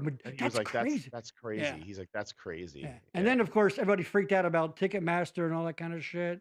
Yeah. They try to legislate it. You know, I guess what's her face is trying to do her best to help with that, but you know, what's her face? Taylor Swift. Yeah. Stuff. Reedy, hold on. This is very, very Boyertown regional. Going to Ames, looking at cassettes by reaching through the circles cut out in the display case. That's right, because you couldn't steal it. Just small enough so you can't pull the cassette through the protective case. That's fucking true. That's right. Totally. That's right. You would just, anytime we get in there, get some. Now it's everything. Now you can't get goddamn razor blades. Thanks, newer generation. Thanks, kids. All right, so the kids. These fucking kids. I want to talk about. It's not the kids. Don't blame the kids. No, I'm kidding. You know, you know, I'm joking. I very much defend. I defend against that. We're older. We're great. Kids are dumb and don't stop. I hate that. You know, we talk about it all the time. I hate that shit. It's like, oh, they can't help their 17. Just like, you know, Derek, you can't help your freaking drinking problem. You know what I mean? So it's like, sorry, I don't have their shit together at 17. I mean, fine. There, black people. There. Is that what you want me to say? You want me to say fucking black people? There, I fucking said it. Is that what you want to hear? I'm kidding. I tease. I love the black people. I love them. My favorite artists are black. I'm kidding. That's what we do here in the Backroom Show. We kid. Yuck, yuck. All right. We're kind of here. I want to talk about, that's just kind of a fun topic. I don't know. Songs you can't fucking do anymore. And let me give you an example. Because I grew up listening to oldies, the old man. And remember that song? She's 16, she's beautiful, and she's mine. And then there was that Benny, I forget his last name. It's that the Into the Night song. She's just 16 years old. Leave her alone. And then, of course, and there's another one. It's kind of a novelty song, but it was like, if you want to be happy for the rest of your life, never make a pretty woman your life. From my personal point of view, get an ugly girl to marry you. What's that? The 80s hair metal band? She's only 17. That's right. Yeah. I forgot I went that late. So, what's that? Who was that, Rube? Winger. Yeah. Oh, by the way, the one, she's just 16 years old. That one, the music video for that is just as creepy as the fucking song. I'd show up. The guy's wearing this like black and white striped shirt, and he's got this like black, like bowl cut, like a long bowl cut. Like he looks like a character from a Christopher Guest film. Right. It's very, very. The whole video is just creepy as fuck. Oh, yeah, and there's a bunch like that. There's another. I mean, I guess if you said that the guy singing it was like '60s 18-year-old teen heartthrob. He's thinking about the 16-year-old girl, but I don't think that was always the case. I don't think that's no, it's fucking weird, dude. And we're not talking about like songs that are intentionally counterculture, you know, I got something to say, I killed your baby today. No, we're talking about like accepted pop songs that were like, oh yeah, by the way, you know. So audience, anybody listening, if you have any ideas, that's those three I could come up with. Any songs you guys? PYT. So, yeah, maybe. So kind you're of. saying songs that couldn't be made now. What you really mean is songs that never should have gotten made in the first place. Yeah, when you put it that way, yeah. But it was because, like, Ted Nugent, like one of these Republican asshole guys, like Protect the Children guys now, was writing songs like called "I'm a Predator" and songs about how he's fucking 14-year-olds. He did that shit. Like, so many of Ted Nugent's songs are about having sex with underage girls. That's right. It's like, now he's supposed to be the guy that like is protecting children. Fuck that. He's Mr. First and Second Amendment guy. You know. Yeah. What was the one root? Wang dang doodle. What the Wang dang sweet poon tang. There you go. Yeah. What a dildo. That guy sucks. Subtlety. The only halfway decent thing that Ted Nugent did was the guitar solo in Damn Yankees High Enough. That's it. Everything else. Great. Exactly. Yeah. Songs that should. Anybody else have any of those songs you can think of that were like, ooh. Maybe. Well, you know, somebody was talking about people were shitting on that song, you know, WAP, Wet Ass Pussy. Yeah. And people were like, oh my God, this song, it's just so disgusting. And like, there's nothing, you know, this generation and this type of music. But then I look back to like, I don't know, like high school, middle school days when we had My Neck, My Back, My Pussy, and My Crack. Like that was like one of the top songs. Lick it good, suck it good. Like that was like, that was the jam back in the day. And then someone said that to me, and I was like, shit, you're right. Yeah. That was something that it's not raunchy, but when people bitch about the music today and how different from ours, I'm like, we had dance songs that talked about a guy clearing his throat. Remember that one? Let me clear my throat. Like, it was a song about a guy clearing his throat. What was so magical and wonderful about a guy clearing his throat? That song is awesome. It's fucking catchy. Cool with Biz Markie and fucking who else is on that? God, if only I don't know. But that song fucking rules. It is a very catchy song. But my point is like, it was not like everything ever written. That's when you get up on that generational problem where like ours is great and yours is dumb. It's like no, and yours can be dumb too. Is all pop music. It's pop music. Yeah. Pop music is all dumb. It's always been dumb, and it always will be dumb. Yeah. And that's fine. Yeah. Like not all music needs to be deep. Agreed. Exactly. If it makes you, hence the disco conversation earlier. If it if it moves you. Tracy Bernard, Ring of Fire. I always wonder if Johnny Cash had an STD when he wrote that song. Yowza. Wow. I got chlamydia and I have to go to the pharmacist. Exactly. All right. I've been saving this one. Roop, you and Tony, anybody, if you have any other songs that you think of, throw them in there. You guys are both musicians. And Michael and I have been talking about this little topic, teasing it for a while. What would you say is, and we're going to need examples since you guys are musicians, what would you say is the best time signature for sex? Go.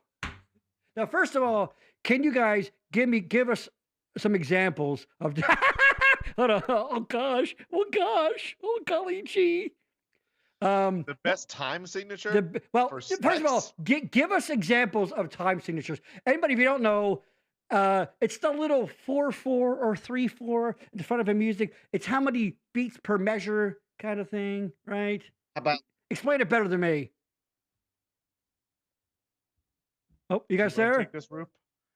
Yeah, one of you. Give us some examples of time. Okay, so a difficult time signature would be like 7/8 or 5/4. So like 5/4 is when you're trying to put 5 quarter notes into a space where 4 quarter notes would that sounds normally sexual be. itself, right there. Exactly. So right there, keep going. that would be like maybe the first time we were with someone, it's like awkward. So it's like a 5/4. Can you do us a favor? Can you count it out? Can you give us a clap? It's tough without music in the background. Yeah. Right. So like, okay, if you take 4 beats per minute or 4 beats in a measure, right, and try to put 5 notes in there, right, instead of 4 quarter notes, you're putting 5 quarter notes in there. But it's hard with it. You almost need like a metronome, and then you gotta put. Right. Yeah. That would be an awkward sexual time signature. That's not bad. Yeah. I would say I'd have to go with a waltz. I think a waltz. Would that be what? That would be like 3/4, right? Four. I I think it's 4/3. Like 1, 2, 3, 1, 2, 3, 1, 2, 3, 1, 2, 3. Like that's a nice little like 1, 2, 3, 1, 2, 3. If I think maybe that's a good rhythm. Honey, before I come up, I'm gonna need you to get some Strauss ready to go. Okay. Harry, if you want to hear a 5/4 time signature, listen to the Gorillaz song 5/4. There's a song called 5/4. Well, there you go. Gorillaz with a Z. With a Z, because that's they're like fancy. a band's legit when they put a Z in their fucking name. Like they're not fucking around. Give me some other time signatures. I mean, you got 7/8. 7/8. Okay. 9/8. And you're right. That's actually you're right. That first time, like when you're a kid. when you're a kid.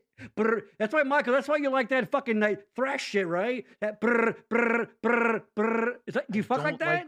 I don't like thrash. I don't know where you got this idea from that I'm a thrash metal guy. You tell me you're not.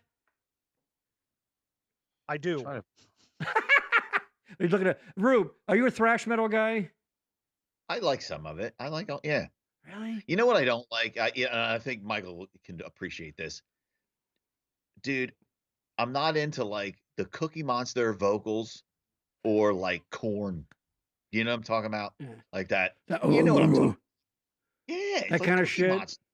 Seriously. Cookie Monster. Yeah. It's Cookie Monster. I don't get it even kind of, but again, not for me. I don't, there's nothing sonically enjoyable to me about I don't get it. I don't get it. All right, wait. So you're a drummer? Bass player. I'm a bass player. Bass player. I mean, I could play drums a little. I could keep a beat, but I wouldn't call myself. Mike, you're not a drummer? I see a drum set in the back there. You're not a drummer? Yeah. You are a drummer? Yeah, I am. Yeah. Okay. I'm not great, but I do drum. Well, I have a challenge for both of you. Me and my guitar player and my drummer, sometimes when we'd be driving to shows, we would try to figure out time signatures to songs. And here's a song that we could never figure out the time signature for. I believe I tried to look it up, but I don't know if I was successful. The song is called Ebb and Flow. Here's a little screenshot of it on iTunes by The Contortionist. The Contortionist, okay. If you can figure out that time signature, I'll give you a handy. Play a chunk. You want to play a chunk? Okay. Yeah, what the hell? All right, here we go. You hear that?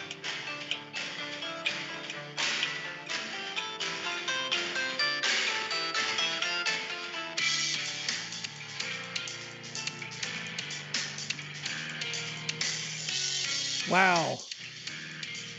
Yeah. Right. That's good. It's all nada. Over wow. It changes. Wow. So the only thing that we did figure out on the car ride, it's like a 7-minute song. What? Yeah. The only thing we did figure out that it does change time signatures, which makes it even crazier. There's this other breakdown part too that changes. Yeah. So take a listen to that. That's your homework. If you can figure out what it's time for a breakdown. Wow. It's an amazing song, but it's just so elaborate and just messes with your head because you're tapping along and it changes again and it changes again and yeah. Huh. So to answer your question, Gary. Yes. What time signature is good to have sex to? It's not that one. But yet, sometimes if you're drinking, it winds up being the one that you do automatically. Yeah, maybe by accident. By accident, right? It's not an intentional time signature you want to have sex to. Yeah. That's kind of like yeah. I want to get a wheel and spin it. You know. That sounded a little bit too System of a Downy for me. Like that type of like song where they keep changing time signatures stresses me out. Like those kinds of songs. Oh, I'm not saying I enjoy that or that it's enjoyable. I'm just saying as a piece of music, it is impressive because like the time signatures are impossible to figure out. Like it was just like it just you can't wrap your head around it. You know what I mean? What do you think? And it's one of those songs too. Like if you're playing that song, like you have to like, you know, like a normal time signature. Like I never had to like count anything. You know, it's like you either have timing or you don't. But that sounds like a song like you have to consciously count. Like okay, this change is coming up. Or and that like change I is said, listen to it on your spare time. It changes a lot more. There's more than there's like 3 or 4 parts to the whole song that it just keeps changing, and it's just like it's one of those songs you don't really like. You don't jam out to it. You just kind of sit there and like, you know, and you're like listening. You're just thoughtfully engaged the whole time. It's not like entertainment. You're just like, oh. What is the line between music and semi-organized sound, you know, noise, I should say. And because I'm not gonna lie to you, that was really straying into the noise area for me. Like I you couldn't stop playing that soon enough for me. You know, sure. It was just chaotic noise. I don't know, but you know. Yeah, I don't know. I mean, I worked with this band called Animals as Leaders, and their drummer Matt Garska. I filmed a bunch of like drum tutorial videos for his YouTube channel, and he is they're very prog rocky, and his drumming and his timing is just impeccable and insane, and the stuff that he does is amazing. And their guitar player Tosin Abasi plays like this 7-string. He has his own guitar line, and he just plays these insane little like lines all over everything. That's another band where like I'm not a huge fan of their music. Like I don't listen to their albums a lot. Right. But like I am very impressed by what they do. What's that guy's name again? Yeah. Which one? The guy who do his own line of stuff. Oh, Tosin Abasi, Abasi. Wow, that's a badass name too. Yeah, Abasi. Yeah, one of my first gigs in LA was. Didn't he fight Godzilla in a fucking lake somewhere? Didn't he? No, I don't think. I think you have him confused with someone else. Somebody else I'm thinking of. Courtney, he's a guitar player. He doesn't fight Godzilla. He doesn't fight Godzilla. That was on me. Courtney, that was on me. One by Metallica. What about it? You liking it? Yeah, there you go. Why not? Okay, that's another fucking. I've seen a lot of people that used to be their fans have drifted into I hate them now. You know, ever since that album, and no, what are you gonna do? You know what I mean? Can't keep it up forever. All right. We're going to go down to band photos because, as you said, as we said before, both of our pals here spent decades in bands. So we're going to cut to those. There you go. Hold on. Okay, so there's Tony. I believe this is Go Go Gadget. That's Burnt Sienna. Well, see, I knew I'd get it wrong. You know, that's a nice one. It's kind of dapper. Now this is where the real Tony comes out. There you go. Yeah. Why not? Right. Explain that very quickly. That was a promo for our shows down in the summer for 4th of July. Right. We were playing down in Sea City at the OD, and then the Bottle and Cork and Dewey Beach, and that was our promo for that week's schedule. Do you still have that hat? No, I believe I burned all of that. Oh, Courtney, a lot of time changes. Oh, okay, in the song, yeah. Okay. Next one, Tony. There you go. That's what it's all about right there. Yeah, that's not really a band photo. No, but I'd include it. Threw that one in there, yeah. Yeah, because let's be honest, it's for as long as there's been guys getting together making noise, this is why they do it. Yes, there you go. That's it. It looks like you're in like fucking Blink 182. You know what? Yeah, there you go. That was actually a party we had at my old apartment, and then we had my buddy Jed do like a photo booth thing. And right. We just posed for that. It was a fancy party. Everyone had to wear like a suit or a fancy outfit. Yeah. And you what? You went 3 for 4 that night? Yeah, it was great. That boy. All right. This is one of my favorites. Yeah, this is like the attitude. It's like, I could see Tony at the photo shoot being like, listen, no matter what you do, make sure you get the tricep, all right? I want it slightly overexposed up here. But Tommy, you say you have the tricep, but I don't know if you do. Do you have the tricep? Okay, cool. All right, here we go. Oofa. Wow. Who's this? The same photographer took that as well, yeah. And this is also burnt sienna? That's also burnt sienna. Don't you have any I don't think I sent you any go-go photos. Okay. What all I sent you. Look at that. Yeah, here you go. Yeah. Yeah, that was good times. Yeah. I wasn't even like technically the lead singer of that band. I was like the second lead singer. But right. And all the photos, I'm like the featured guy. Yeah. Oh, in fact, back when you had your gauges in there. Oh, I still got them. They're just not that big anymore. Not that big. Let me see your ear. Did they kind of close, or can you sew them in the back? Or how's that work? Oh, they're still a little bit open. Oh, okay. Huh. Cool. Yeah. All right. I assume you were just goofing here. You were going for a Steel Panther thing? Yeah, that was a Halloween show in Clarendon, Virginia, at the Clarendon Ball. No, Clarendon Ball, not the Clarendon Ballroom. Nobody cares, Tony. No one's going to go there. But yeah, that was a Halloween gig. We were Steel Panther. Yeah, that was a good time. Not a big fan. Oh, she's talking about Metallica. Yeah. Yeah, because you're a big Steel Panther guy, right? Are they ironic? Are they a goof band? Yeah, they're a goof band. They're doing a bit, right? Yeah, absolutely. I mean, but they're still rock stars. I mean, they're amazing at what they do. But it's all for show. That's cool. I love it. Why not? And I think when they first started, they were called not School of Rock. They were called like Rock School, I think. Right. And they used to play like at the Rainbow Room in LA all the time, and they were just a tribute band, cover band, and all of these famous celebrities would come up on stage, and there's videos of like Kelly Clarkson, Jimmy Fallon, a bunch of they would get up on stage and sing songs with them.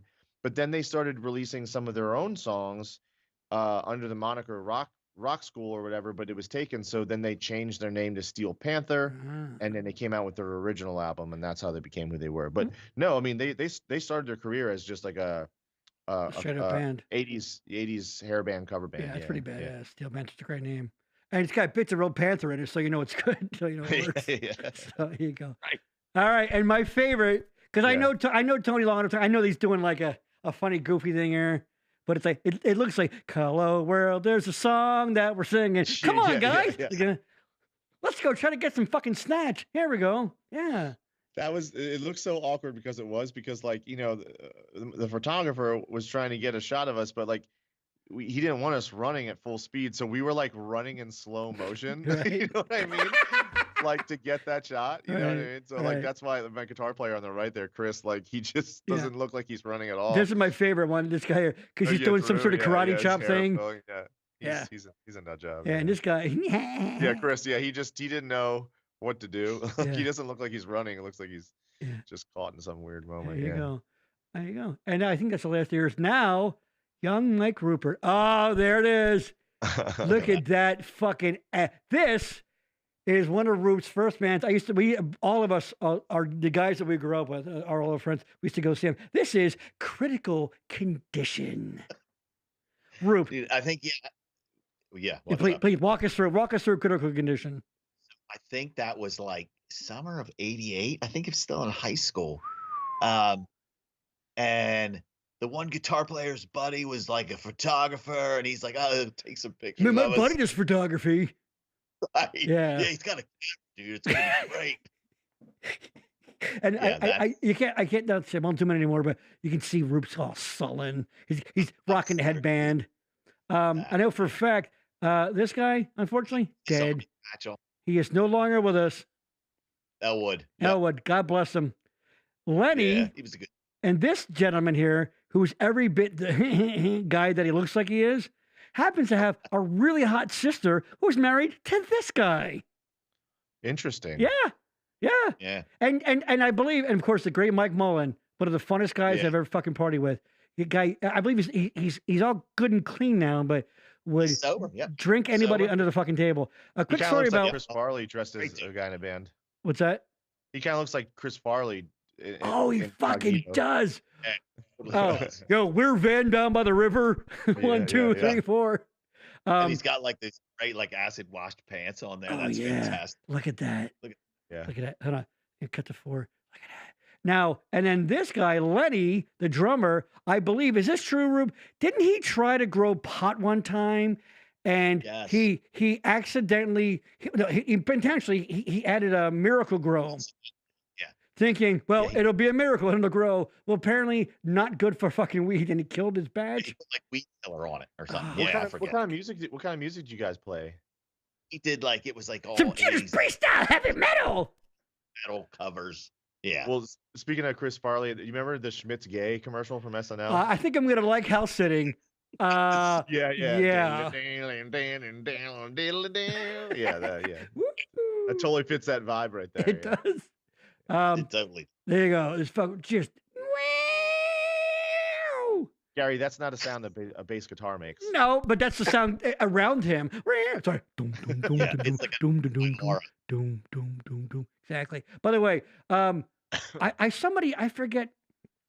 Fuck. Somebody did a thing where they took, somebody examined footage of, I forget what show it was from, but people miming to play instruments, and people really played it, and it was like clang, clang, clang, clang, clang. It started as Creed Shreds. Creed Shreds is there was all shreds. Yeah, like they would just take a band and they would play crappy stuff over top of what they were doing. Those are great videos. That's funny. But yeah, there's Rube jamming away. Always look how serious that is with the handkerchief on the mic. Very Steven Tyler of you. Where was that? Do you know? Cafe La Rock in Allentown. Cafe La Rock. Yeah. Michael, what do you think of late 80s, early 90s Rube? I mean, he looks like somebody who was in a band in the 80s. Just rocking it, right? Would you fuck him? That's what everybody looked like, yeah, man. All did. Tony, would you fuck him? If I could go back in time. No, ew. My favorite CryptCon photo. Gosh, that was so terrible. It's so cheesy. Because you guys really went to the hospital and said, fuck it, we're just going to take a quick photo. This ambulance. Mike's like, dude, let's jump in it. I'm like, okay. I don't think we got in, actually, but we were like, I think it might have been locked. What? They keep an ambulance locked outside so so any jerk off in a band can't come along and fucking hijack it? Huh, that's so surprising to me. Look at the fucking pants. Look at that. Oh, it's fucking glorious. God, which one's you? Right there. Right there? What's that? Second from the end. Oh, yeah. Yep. Oh, no, is this paparazzi? Yes. I never saw you guys play, but this... Yeah, this is what everybody... Remember when the mechanic shirt aesthetic was a thing for a while? Yes. Everybody was doing that. They would get like a grill, it said Carl on it, whatever. Is that the lead singer of Smash Mouth on the left? Yeah. So this was so like I had did like we'd done like the bar band thing for like, you know, I did like the metal thing, whatever. And then these were buddies that I had known forever that we all played in other bands, and we were like, you know what, let's like cut our hair and play like all the pop tunes and just go out and make money. So you know, that's what we did. Right. And but listen, did you guys have the fight over who gets to do the mechanic aesthetic kind of, and you won that? Was it arm wrestling contest? Or? No, I think I just owned that. You know what, you fucking did own it. Fucking right. It's very look at that. Wait, what's the guy in the back doing? What's he's like pointing at the camera? I think he's got like a fire hose or something. Okay. Hey Tony. I'm trying to picture the behind the scenes of this photo shoot. like did they select? There's like, oh yeah, no wait, guys, I know this perfect spot for a photo shoot. Yeah, there's this weird, awkward metal pipe coming out of the ground. Right. Hold on, but I have a question. A pallet. But is there a pallet standing up on its side? Yeah, there is. Yeah, we're in. No. It's the perfect location, you guys. Yeah, we're in. Let's do that. So let me tell a quick story about that guy. The fire hose guy? Yes. Okay. So the lead singer from Glass Tiger, that guy? Okay. No, the guy holding the fire hose. Oh, okay. He has Tourette's syndrome. Oh, wow. But he is like... Is that Donnie Ortner? It is Donnie Ortner. Oh my God! Look, as soon as you said Tourette's, I looked at him again. It's like that's fucking Donnie Ortner. How the fuck do you know him? He is a great dude. He's an amazing dude. He did sound for us for years. Just don't take him to a church with you. You know. Wait. I'm sorry. Can I tell you a quick Donnie Ortner story? Oh, we insist. Yeah, too. Yeah, I'm sure you do too. So yeah, obviously, like he's saying, Donnie has Tourette's, you know, and most of the time he's just like, hey. He mostly just says, hey, a lot like that. But so when we used, oh man, this was Go-Go Gadget days. Tim Duncan was in our band. The basketball player? No, okay. He's Tim's half black, but he just looks black. Anyways, Tim's in our band, and Donnie's doing sound, and they're both in the bathroom at Reed's in Bluebell, and they're in the bathroom and they're taking a piss, and Donnie is like, he's like, hey Tim, how's it going? Tim's like, he's like, hey, what's up, Donnie? How you doing? And Donnie's at the toilet, and they're both pissing and talking, and Donnie just starts going, I swear to God, Donnie starts going, yeah, blah blah, and he starts going, nigga.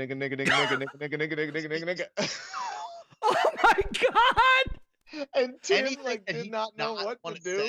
He just froze while he was pissing because he knows it's his Tourette's. And Donnie it was the most awkward thing ever. Please tell me, at least he didn't put the hard R on it, right? No, it was the A. Okay. Yeah, like that. And that's just the best story ever. Just because, obviously it's Donnie and it's Tourette's and it's harmless. And, oh my God. But it just was the funniest thing ever. Yeah. Oh God. I'm going to start using, I have Tourette's as a way to get out of shit now. Right. Can I throw in 2 quick stories? Please. Yeah. Okay. So he was at our wedding and he was like going, Roop, no, Roop. Don't do it. Right. And I mean, he's a sweetheart of a guy. He was like shoving tissues in his mouth so that you couldn't hear him. Right. But I mean, the guy's an amazing guy. But the other funny story, hilarious. We're coming home from a gig and we're on 422 and we're getting close to home. Like I lived in Pottstown at the time. And there's a Walmart in Douglasville. And he's like, Roop, I got to shit. He's like, I'm going to have a Tourette's attack and shit my pants. I'm like, okay, well, we'll pull over. Walmart. I didn't even know that was a thing. So we pull into the Walmart and he's like, he's doing like the I got a shit run, and he gets to the door and like at Walmart, if you get there at like 2 or 3 in the morning, not all the doors are open. Right. So he grabs like the outdoor and just like rips it open. And the alarm starts going off. And the 2 of us walk in. And I'm like, he's really got to use the bathroom. It's all good. And they just looked at us. No one said a word. Right. Oh my God. I waited outside of the bathroom. The alarms are still going off. They shut the alarm off. Yeah, that was it. You got to figure, how much do people working at Walmart at 2 in the morning really care what the fuck's going to happen? They're like, these guys are harmless. Whatever. He's just got to up. But dude, he is a sweetheart, man. Greatest guy ever. He's still playing, right? Isn't Donnie still playing? Yeah. He actually toured with Chubby Checker for a couple of years. Oh God! Yeah. Come on, baby! Let the pass. Fuck, Chubby Checker. He's a The Tourette's was gone. He would not do it. I mean, he could sing, play. It was completely. Wow. Oh yeah, no, yeah. That's the weird thing about it. Like he can sing fine without the Tourette's. The Tourette's only kicks in when he's like idle. Right. Like when he's on idle. Keep him moving. I'm gonna start using Tourette's to get out of shit. All right. Let's go back to these fucking. I think he's still playing. I don't know. Shout out to what was his name again? Donnie. Yeah. Hey, Donnie. Hope you're watching. Love him. I don't know, maybe. Brother, you're watching. All right. This is another photo of Ruppert in that same era. Note the flames. Oh yeah. I call this the flaming Doc Martens. Yes, I call this when Ruppert was in his fabulous Thunderbirds cover band era. Aren't those the same glasses you're wearing in the previous photo? Boy, are they! I think so. Yeah. I think they are. It is. Yeah. Rube, can you play tough enough? Is that cool? I probably could. I'm sure I could. Yeah. Look at that. Not right now.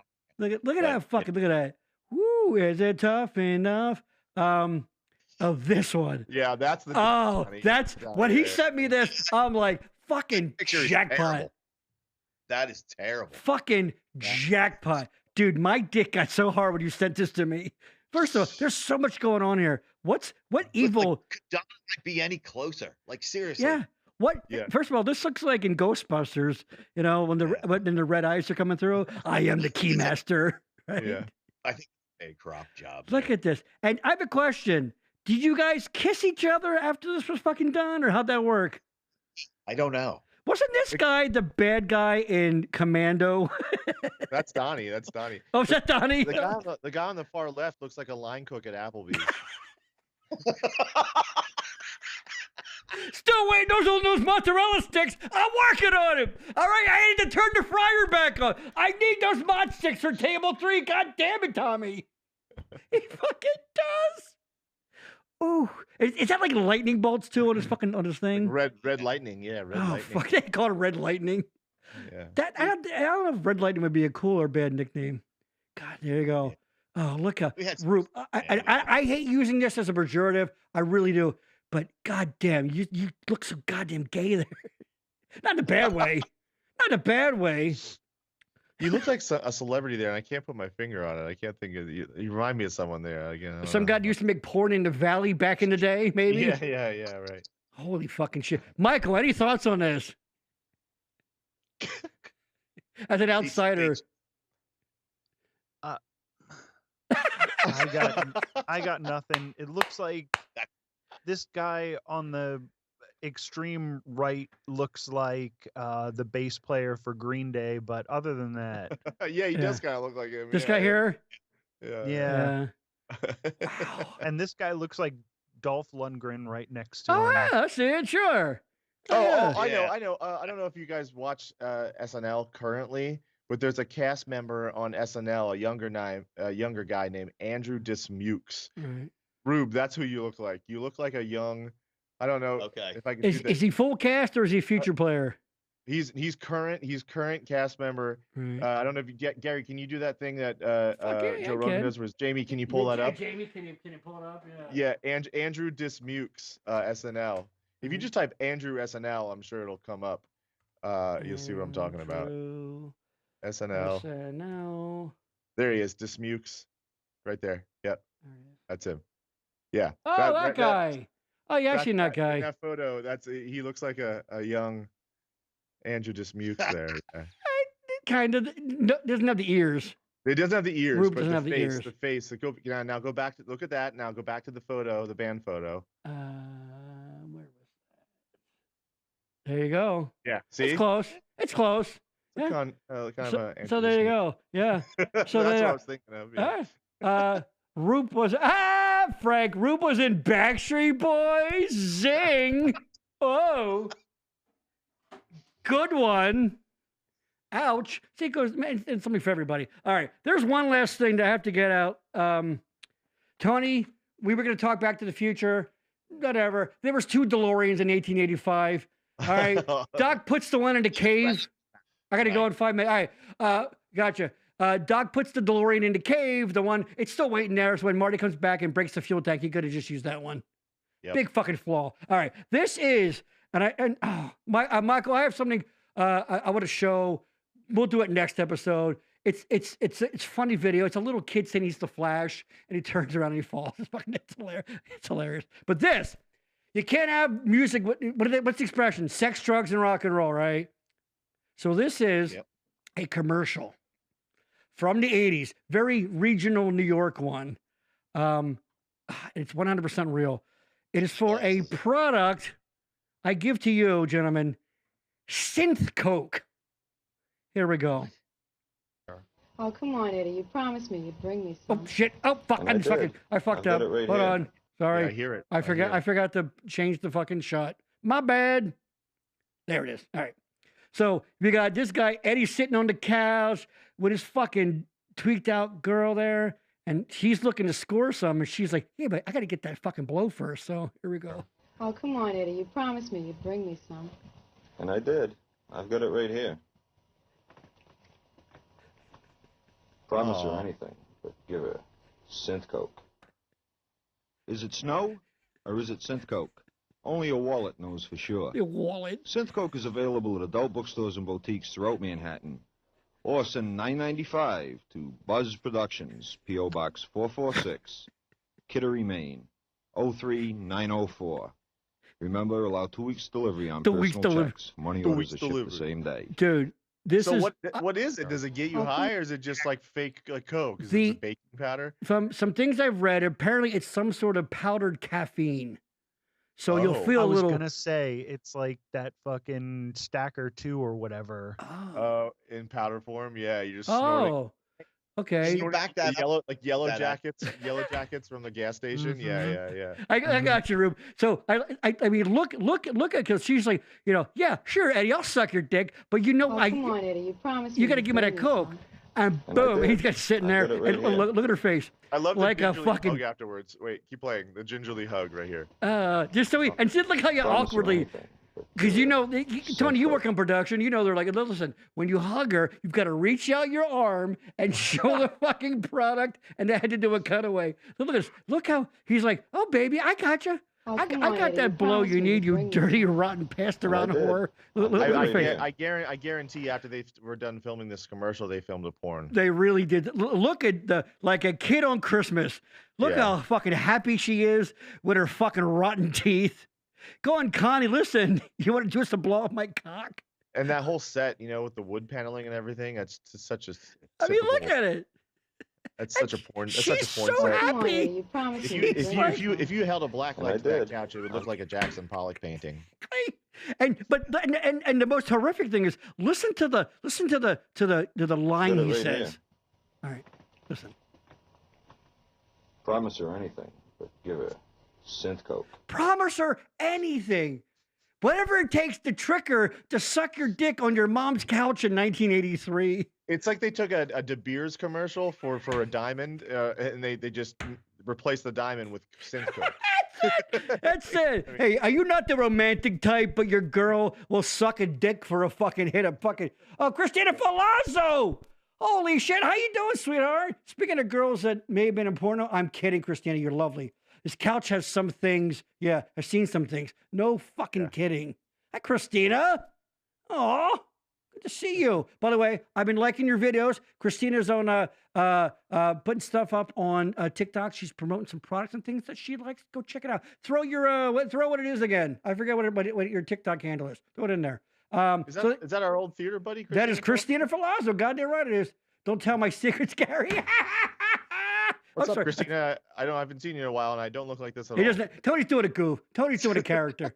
Don't tell my wink, wink. Yeah, she's a mom now, all that stuff. So there you go. Roop, so you can get it. You have to look this up. You have to look up Buzz Productions, P.O. Box 446, Kittery, Maine. Yeah. You're not really writing it down. We can tell you're not really writing that. Oh, you shyster, you. So there you go. Mike went to go get some synth coke. Some synth blank. Yeah, that might have been the single greatest commercial I've ever seen. Oh, dude, it's amazing. He's like, awesome. Did you see that back in the day? Yeah, I sure did. But I was living in New York part time when I would leave Boyertown. No, I just came across it a few weeks ago. I generally, dude, the internet shit pops up. I think I maybe saw it on Reels or something on Facebook. I don't remember. I think I saw it on Twitter. Or X, whatever. Dude, and I love the promise her anything, but give her synth coke. If you could trick a skanky bitch into fucking going down to the hilt of your fucking cock because you tricked her with fake fucking coke. And the dude's got like the Meatloaf from Rocky Horror Picture Show look going on. He totally does. Yeah. Totally. And I mean, he's so like, yeah, he's like, look how fucking snarky he's like, yeah, I got you, babe. He's like, look at, he's like, and I do. Come on, Eddie, you promised me you'd bring. He's the better of the actor. And I did. And I do. I've got it right here. By the way, Gary, you're playing it without. We can't see it. Yeah. Oh, I keep forgetting that. Fuck. I'm sorry. I keep doing it. I keep forgetting to fucking change it. I'm so excited about it. Sorry. Totally. That sweater is ridiculous, dude. Yeah. And Rube, I mean, Tony, you're a little young for this. Rube, this is every guy at like Sensations and shit back in the day, isn't it? Yeah. How about it? Every guy at all the fucking early '90s dance clubs. He looks like he rents shoes at a bowling alley. Yes. You know that guy that was way too old to be hanging out with girls? Like he would come pick up girls at high school? he's like, didn't that guy graduate with your brother 5 years ago? She's just 16 years old. That's called a comeback. That's it. So he's just like, basically this product is a scam. They're like, if you want to bang some chick who will do anything for a hit of coke, this is the product for you. I've got it right here. Holy fucking shit. Look at her. She's so happy. And Tony, you got to admire the production. They're like, we need a cutaway of her. We need a quick cutaway of her being like, okay, I'm happy. Look excited, yeah. And she's just this. You know what they did? Just off camera. Dead-eyed stare, yeah. Just off camera, they really had a bag of coke to her to look at. Yeah. She's like, oh, look at that. She's like, I don't feel motivated. Yes. I need the real thing. Yes. Dude, her dental work is amazing. Dude, it's unbelievable. Dude, how many bar band fucking tech guys did she fucking suck for a hit a blow? Maybe she blew that, what's his name? The Tourette's guy? Donnie Horton. Yeah, fucking Donnie. I don't know. Oh, here you go. Christina's Daisy Changed 152. That's DAIZY Chains with a Z 152. Check it out. She's fun. She's really cute and she's funny. Apollo Loose is what you see saying. He's a guy that does theater. I don't really know him. I think I know you're making a joke. I don't know. All right. Hey, you know, that was a very specific joke. All right, that's gonna do it. Michael may have just left the show. He works third shift, so I think he had to go.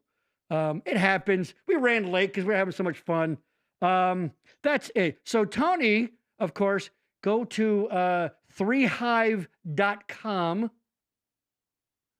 Check out 3Hive Studios again for all of your production needs. Who would you say is your average client? Our average client is it's normally bands because, you know, Jeff represents a lot of bands, you know, over the years and works with a lot of bands. But we do, you don't have to shoot at the studio. If you've got a business that you want, we can come to. Like we shot a commercial for Mike's Sandwich Shop, cool. Dressed in Love Bridal Shop. They did come into the studio, but we're also in the process of shooting a commercial for a Gourmand Cafe. They have a location that's right across the street from Mission Barbecue out there in Wyomissing. Okay. And they do they have a cafe, they do catering, and then they have a food truck.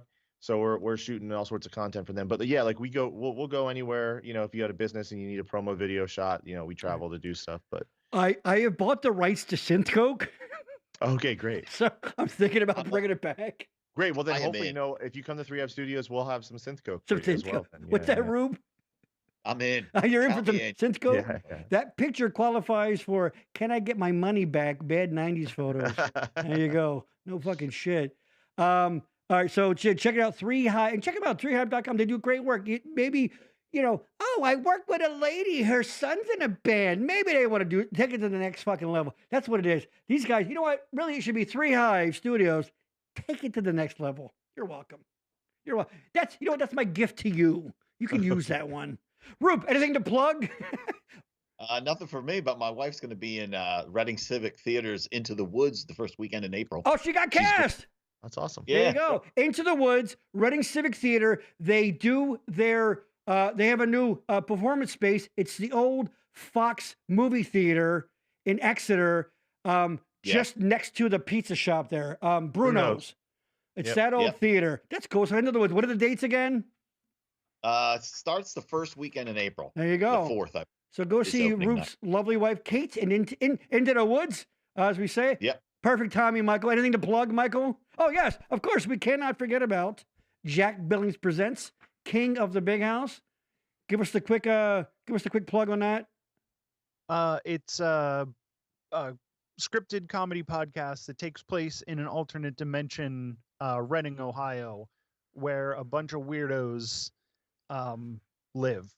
And you can listen to it now. The first season is sort of, we tried to ground it in reality, and then we decided that was no fun. So the second season takes place in a haunted apartment complex. I get murdered in like the 13th episode and spend the rest of the show as a ghost.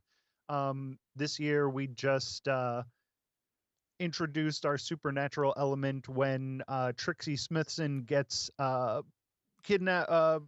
by aliens. So we're in a prison. You know, same old. Happening. You know. Yeah.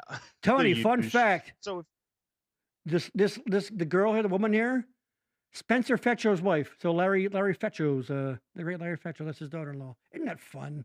Oh, that's Spencer's wife? That's Spencer's wife. Yep. There you go. Yeah. She's one of she's the great. regular performers. It's crazy to think he's married. Because last time I saw Spencer, he was like a fucking baby. It's crazy. I'm going to start with that shit. So there you go. So check that out anywhere where you get your audio podcast.